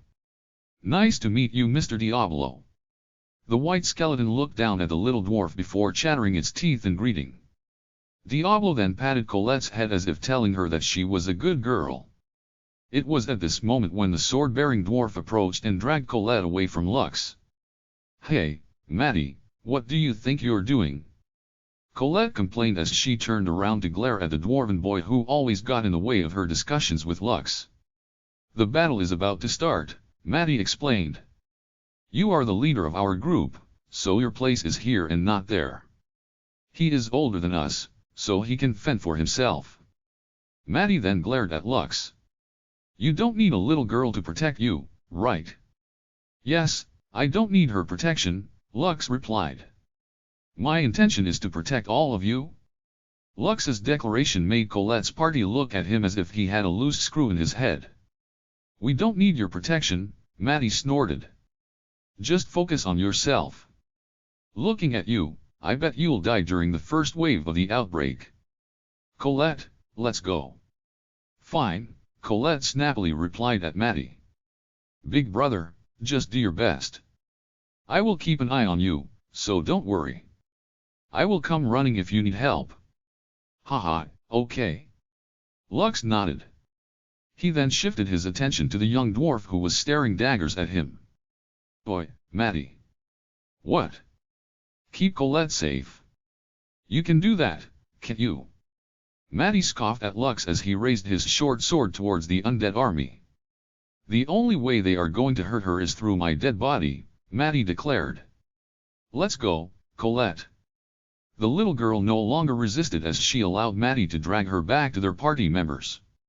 Lux only smirked at the little boy who seemed to be suffering from puppy love. In Lux's eyes, all of them were children, so he didn't intend to quarrel with them about every little thing.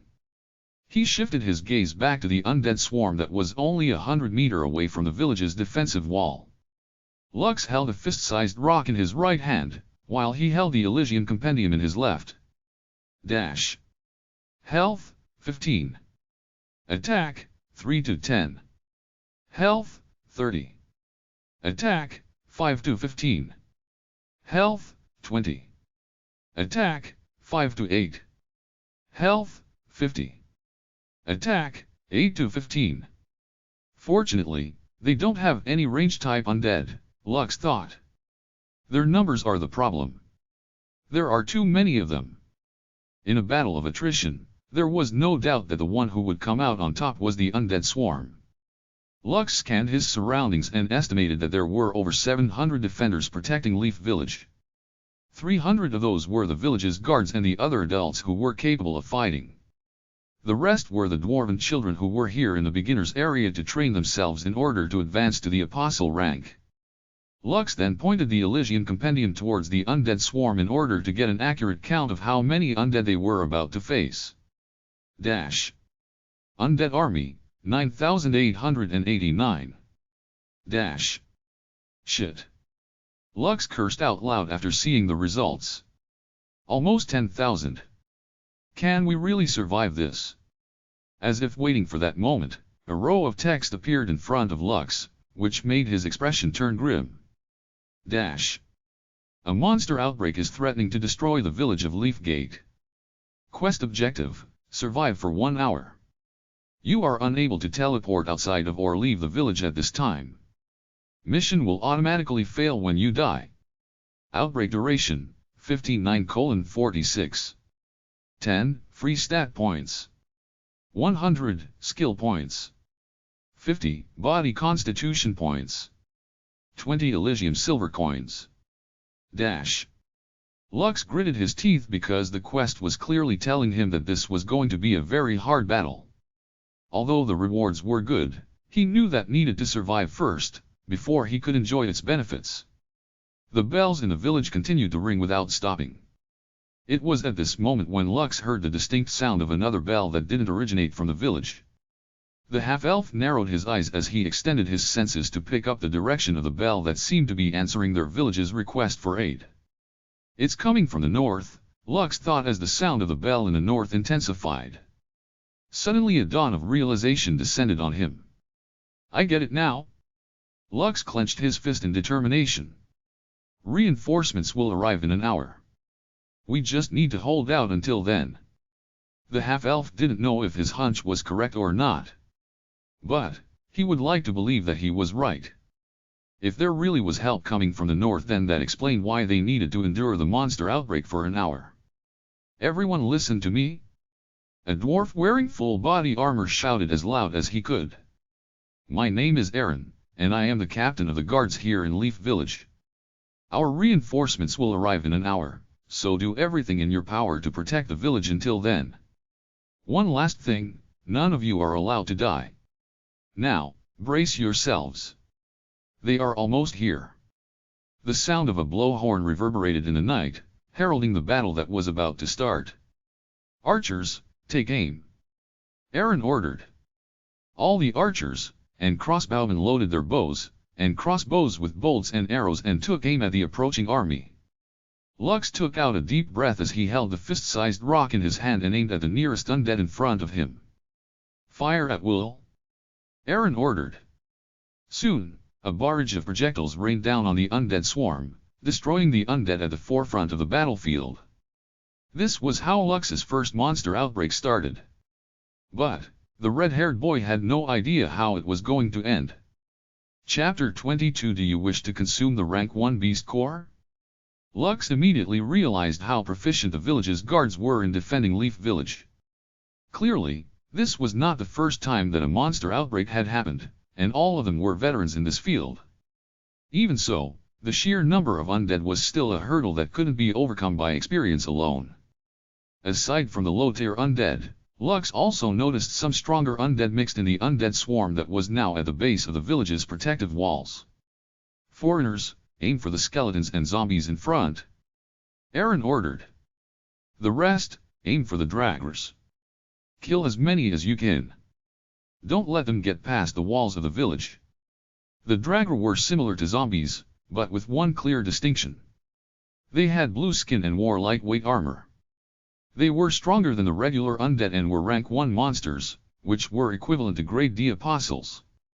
Undead. Rank 1 monster.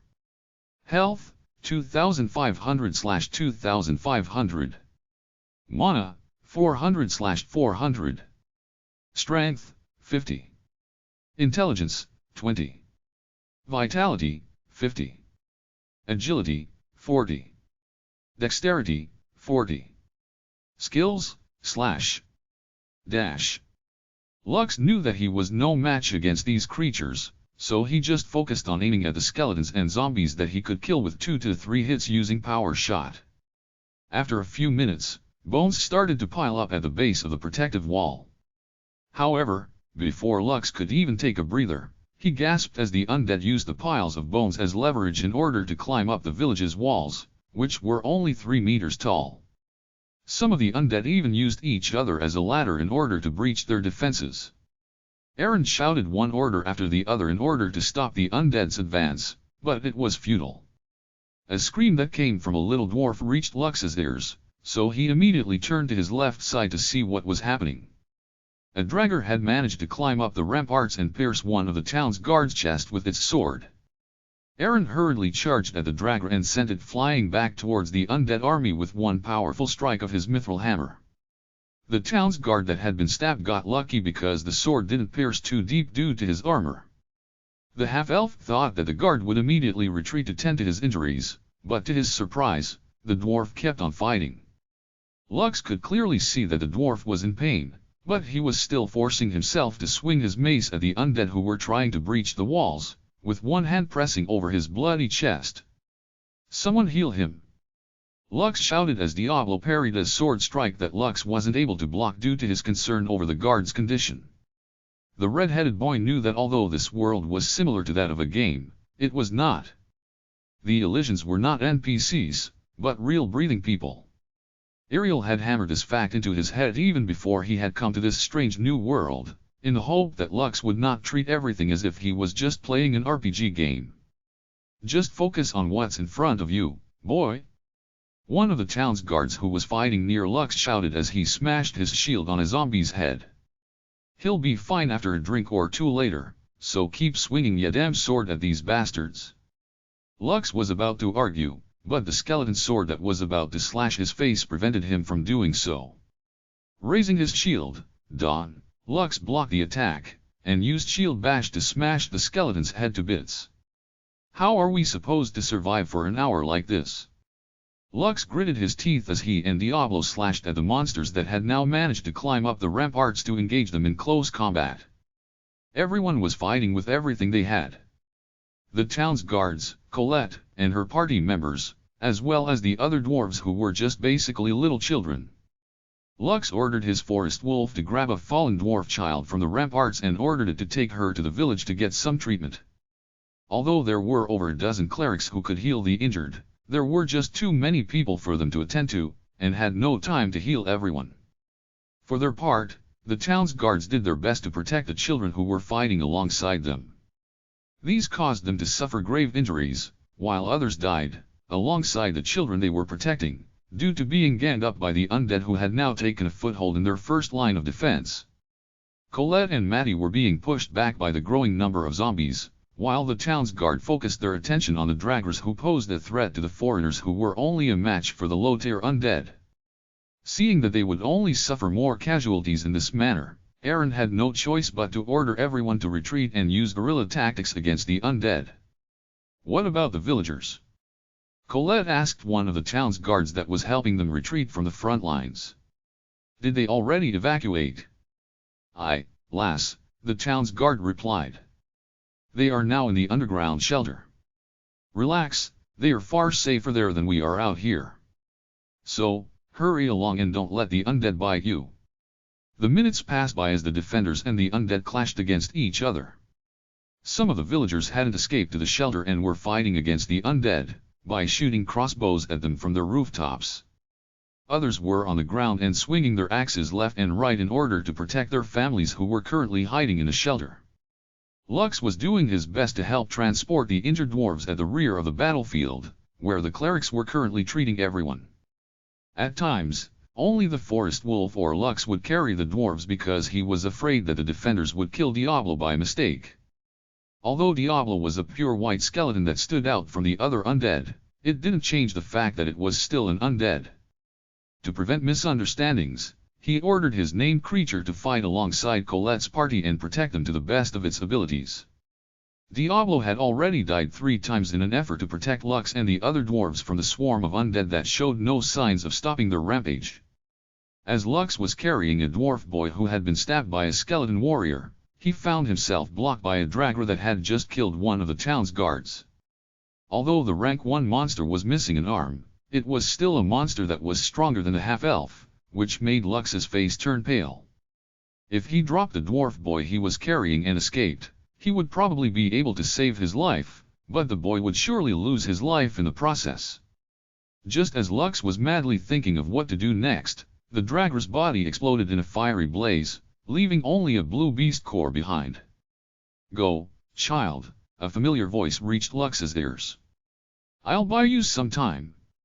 Lux gazed at the old lady dwarf who was holding a wooden cane in her hand in disbelief. "Grandma Annie?" Lux asked. "Yes. It is me," Annie said as she opened a small bottle and poured half of its contents on the boy's wound, before letting him drink the rest. A few seconds later, the boy's complexion became better, and he was able to stand on his feet, albeit shakily. "Go. I'll take it from here," Annie ordered as she tapped the end of her cane on the ground. Several small orbs of fire circled around her body as she faced off against a dozen skeletons that were headed in their direction. "Go to the back of the village," Lux said to the dwarf boy who was still not recovered enough to continue fighting. "I'll stay here with Grandma." The dwarf boy nodded as he fled from their location. "Silly boy, I told you to go, didn't I?" Annie said as she pointed her finger at the approaching skeletons. "Fire bullet barge." The small orbs of fire that circled Annie's body shot out at the dozen approaching skeleton warriors, destroying their heads completely. The skeleton bodies collapsed in a heap of bones, never to stand up again.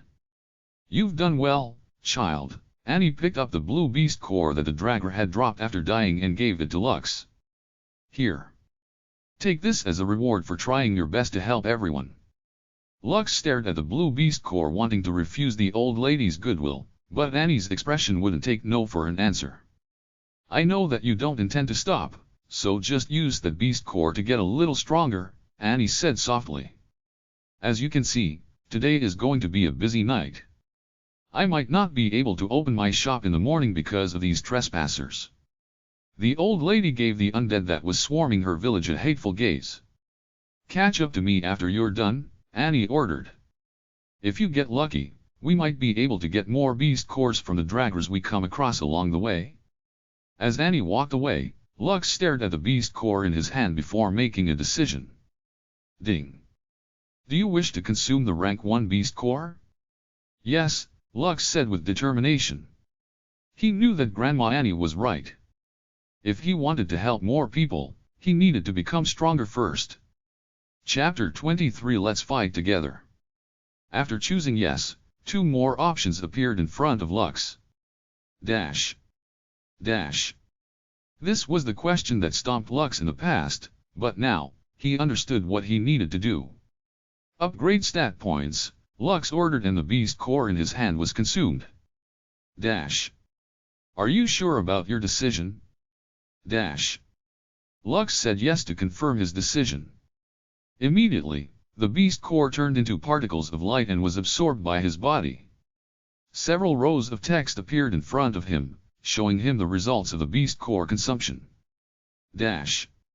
Obtain 5 free stats points. Obtain 10 body constitution points. You have acquired the skill / active skill, requires 2 mana to use. / at your enemy dealing plus 20 physical damage. Skill evolution X detected a new skill. / skill will be upgraded into Fury / once the requirements have been met. Active skill, requires 5 mana to use. / at your enemy dealing plus 40 physical damage. If your target has less than half of its health remaining, deals an additional plus 40 damage to your attack. Requirements to upgrade, use /100X. Progress, 0/100. Dash. Lux immediately put 3 of his stat points into strength, and 2 into vitality, increasing his attack power, defense, and health points. A/N, although I didn't mention it in the previous chapters, 1 vitality point is equivalent to 1 defense point. Dash. Name, Lux von Kaiser. Age, 16. Race, half-elf. Rank, none. Health, 35/35. Mana, 5/25. Strength, 13. Intelligence, 5. Vitality, 7. Agility, 9. Dexterity, 8. Special abilities, Skill Evolution X. Skills, Power Shot, Slash. Dash. Rating, F. Progress, 26/100. Lux unsummoned his soul book as soon as he finished adding his stat points. He then ran after Grandma Annie, who was now actively shooting fire bullets at every undead that she encountered. The half-elf could see her breathing raggedly, but the old lady kept on hurling fire bullets at the undead who were about to strike the defenders who were slowly losing ground with each passing minute. Lux was about to run past Grandma Annie to help Colette and her friends when the old lady stopped him.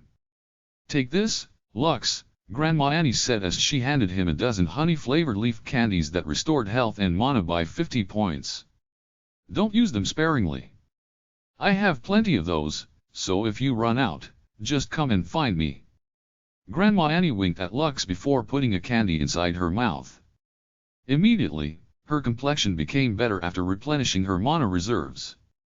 "I will," Lux nodded. "Thank you, Grandma Annie." Lux gave her a brief bow before running towards Colette, Matty, and Diablo, who were in an intense battle against several undead that had encircled them. Just as he arrived at their location, Diablo turned into particles of light after getting slashed by an undead that was meant to hit Matty from behind. "Rise and fight once more, Diablo," Lux ordered, and the white skeleton reappeared beside him with red flames burning in its hollow eye sockets. Lux felt a bit lightheaded because his mana had almost dropped to 0 after summoning his named creature for the 4th time. He hurriedly ate one of the candies that Grandma Annie gave to him, and immediately felt better afterwards. "Colette, take one and give the rest to your friends," Lux ordered as he handed 6 candies to the little girl who was breathing heavily. Her tear-stained face, which was proof of the terrible things that she witnessed tonight, made his heart ache. "These candies will help you recover your stamina, as well as your mana," Lux explained. "Do you see that old lady over there shooting fire bullets? If you need more candies, just go to her." Colette was still in a daze, but she was able to nod her head in understanding. After passing the candies to his friends, she ate one, which immediately made her feel that her strength had returned to her. "Let's fight together," Lux said as he faced the undead that had now gathered up in front of them. "Right." Colette gripped her mace with both hands. "Everyone, let's fight." "Yes." "Summon Forest Wolf," Lux ordered, and a meter-tall Forest Wolf appeared beside him. Although the Forest Wolf was only slightly stronger than a skeleton warrior, having more allies was better than having none. "Charge!" Lux shouted as he ran with Diablo and the Forest Wolf at his left and right side. Colette and her party was right behind him as they supported Grandma Annie in holding back the undead. Slash! Lux shouted as he slashed his sword in a wide arc, instantly beheading 2 zombies in front of him. Progress, 1/100. The low-tier undead didn't drop beast cores.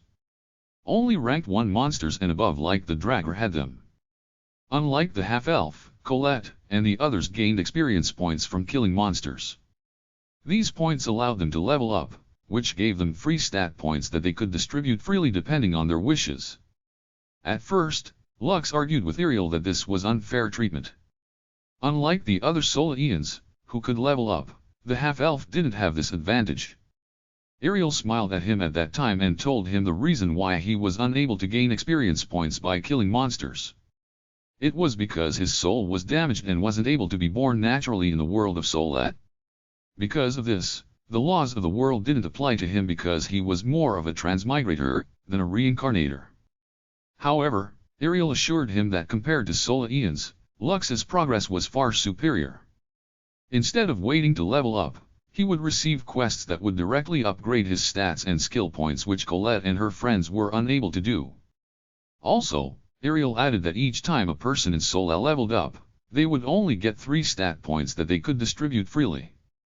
although they could progress faster in the earlier levels. When it came to the middle levels, unless their families were rich, and had many beast cores, and other resources in their possessions, Lux would leave them in the dust because of his no leveling up stats and skill points upgrade. Lux faced 3 zombies and cut their bodies in half with a sword in his hand. Progress, 5/100. Checking his mana reserves, Lux sighed when he realized that he could at most use /5 more times before his mana points would be down to 5. His mana regeneration of 1 mana point recovered every 2 minutes was not enough to obliterate the low-tier undead in his path. "I'll add some points to intelligence later," Lux thought as he used his shield to block the attack aimed at his chest. "At this rate, I might choose the magic swordsman profession when I get a total of 100 combined stat points."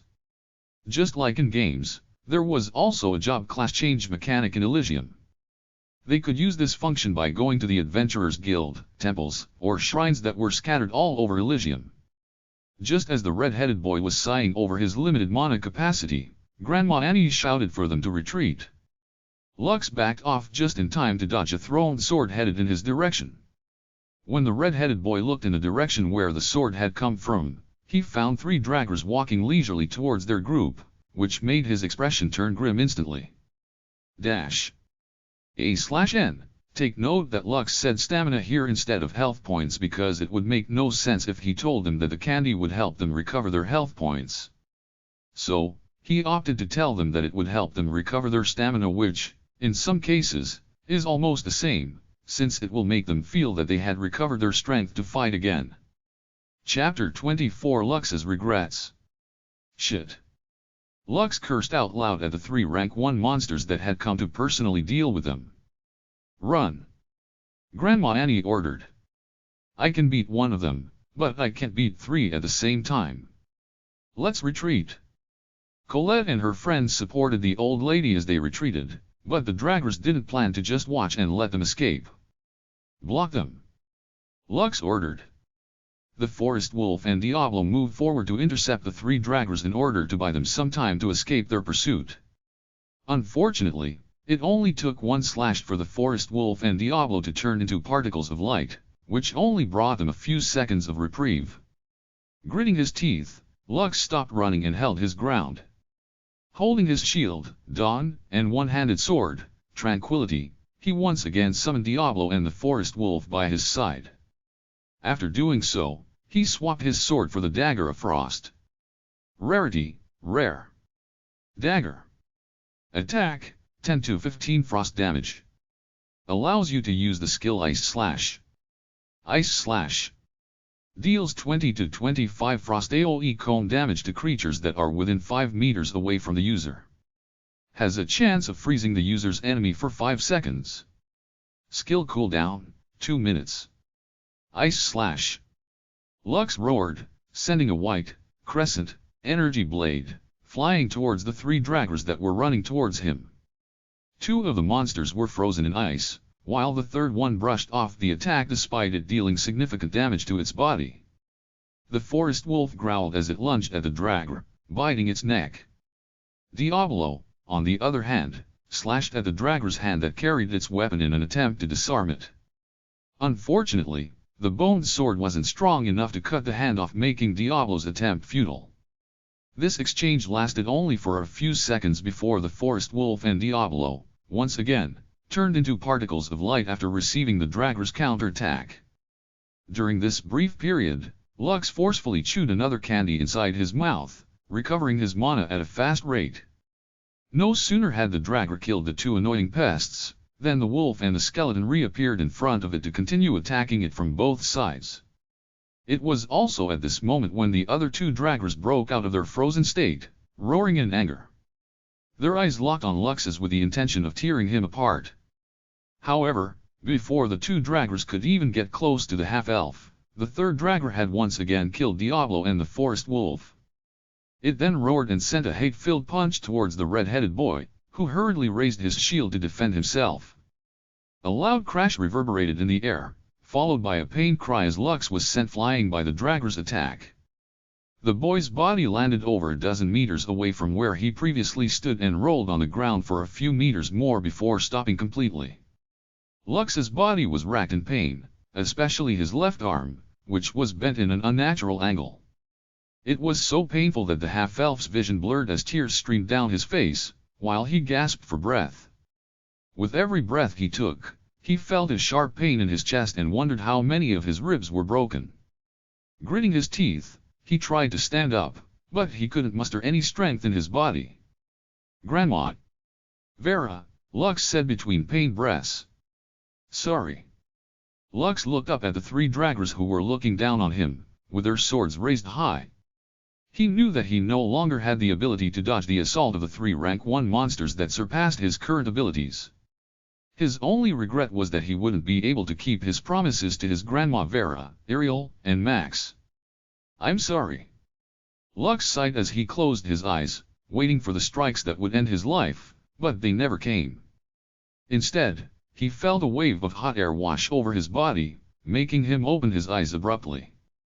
The three draggers in front of him were roaring in pain as their bodies were consumed by blazing flames that illuminated the dark night. It was also at that moment when the mighty sound of a blowing horn reached Lux's ears. The ground trembled, as hundreds of hooves made their way towards the front lines of the battle.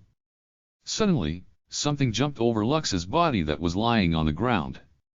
As if time had slowed down, Lux was able to see the face of an armor-wearing dwarf, who looked down on him from the back of a 1.5-meter tall mountain goat. Their gazes met for what seemed like an eternity before time once again flowed naturally. "Charge!" The dwarf that had jumped over Lux's body shouted. "Ride, warriors of Noria! Push them back! Kill!" Hundreds of mounted goat riders passed over Lux's body as they shouted their war cries. The goats rammed the undead army, obliterating the skeleton warriors that blocked their way. The weakest of the goat riders were equivalent to grade C apostles, rank 2 monster, which was more than enough to easily beat 2 draggers simultaneously. Cheering broke out across the village as their powerful reinforcements arrived. Lux felt his body easing up as he heard the sound of war cries spread across the village because powerful reinforcements from the stronghold of Noria had arrived. They cut through the undead horde like a hot knife cutting through butter, immediately turning the tides of battle. Due to how intense the situation was, Lux had completely forgotten to check the remaining time of the quest that he had deemed almost impossible to clear. Soon, the half-elf lay on the ground motionless. He had fallen unconscious due to exhaustion and relief. The half-elf didn't even stir at the ringing sound that marked the successful completion of his quest, which had pushed his physical, mental, and emotional states to their limits. Chapter 25 Aftermath of the Monster Outbreak. When Lux opened his eyes, he found himself inside an unfamiliar room. After looking around, still half asleep, the images of what happened a few hours ago flashed inside his head, which woke him up completely. The monster outbreak. Lux immediately inspected his body and was surprised to find out that he didn't feel pain anywhere. Even his left arm that had been broken due to the dragger's attack was working properly, which made the half-elf think that everything that happened was just a dream. Was that really just a dream? Lux frowned. I'd better confirm it. The first thing Lux did was summon his soul book to see his stats. If it was really a dream, then he wouldn't have an increase in stats points, nor would he have learned the skill slash. No. It wasn't a dream, Lux sighed as he looked at his information. There had been a significant increase to his strength, as well as the gaining of the skill slash, which was on its way to evolve into Fury slash. Lux sighed as he walked towards the window of the room. The sun was already at its zenith, which meant that he had woken up very late. The red-headed boy viewed the houses within his vision and noticed that some of them had been damaged here and there, but most of them remained intact. The defenders had used some of the houses as strategic locations in order to use hit-and-run tactics against the undead. As he was observing the surroundings, the half-elf noticed a dwarf wearing armor mounted on a mountain goat. By the looks of it, he was patrolling the village and making sure that everything was in order. Just as Lux was thinking about what to do next, he heard a knock on the door that broke him out of his daze. "Come in," Lux subconsciously called out to the one knocking on the door.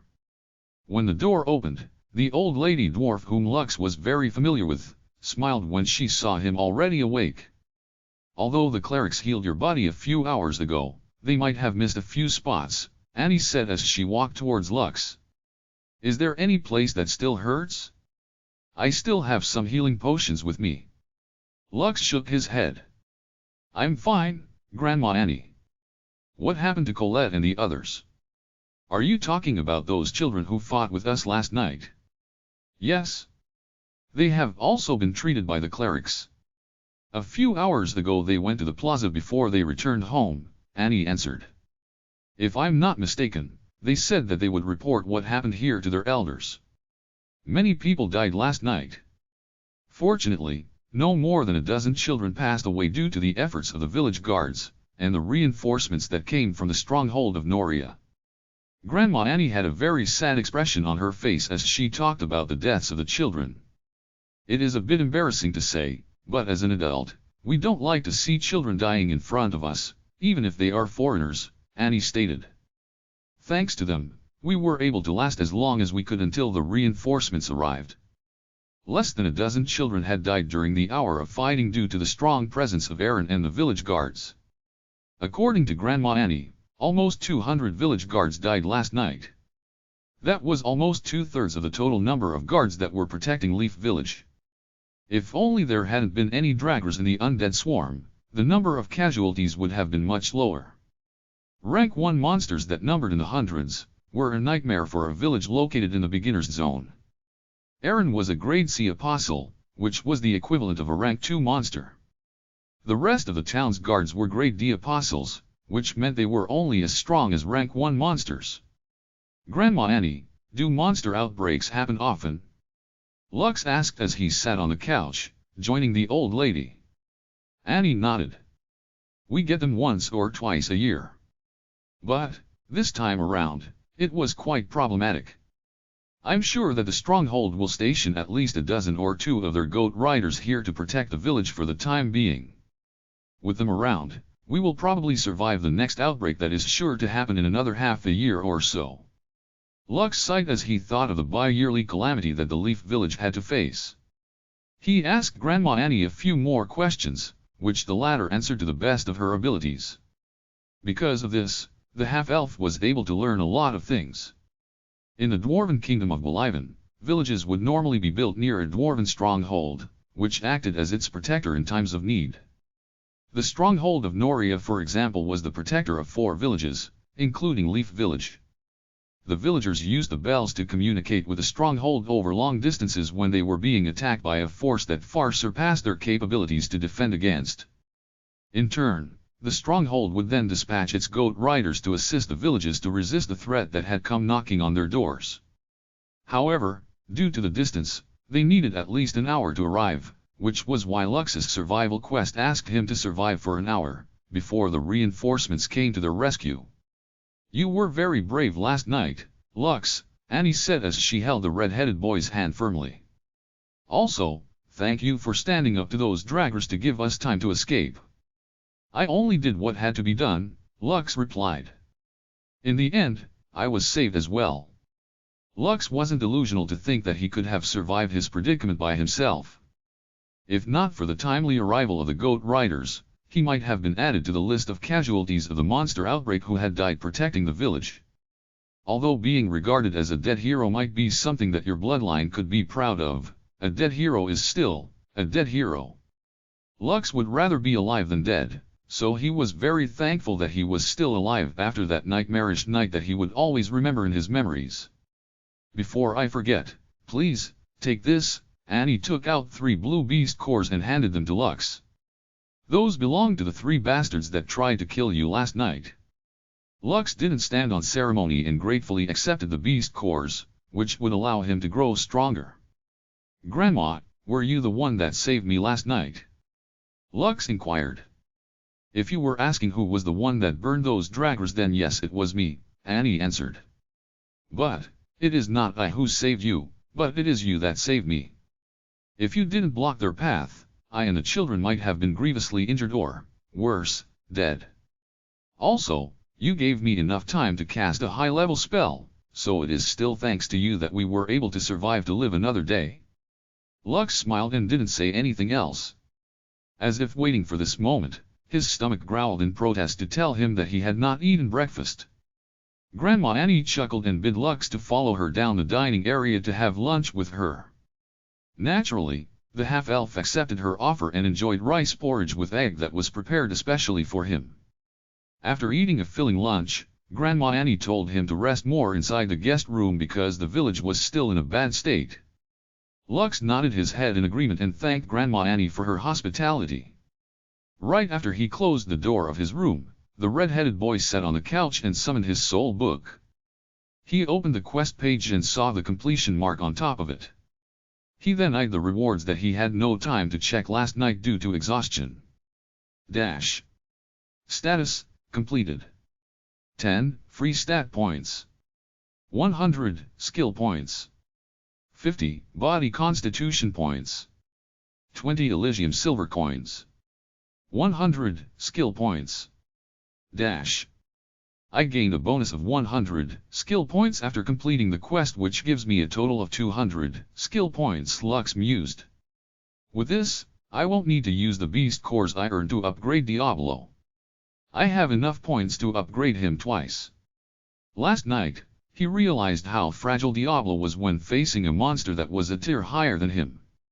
Just a single punch was enough to obliterate his named creature, and it made Lux very sad to see his partner die like that. Don't worry, Diablo, Lux thought. I will ensure that no dragger will be able to one-shot you in the future. Lux had a determined look as he opened Diablo's personal page in his soul book. He was quite excited to see how powerful his partner would be, after he was upgraded twice.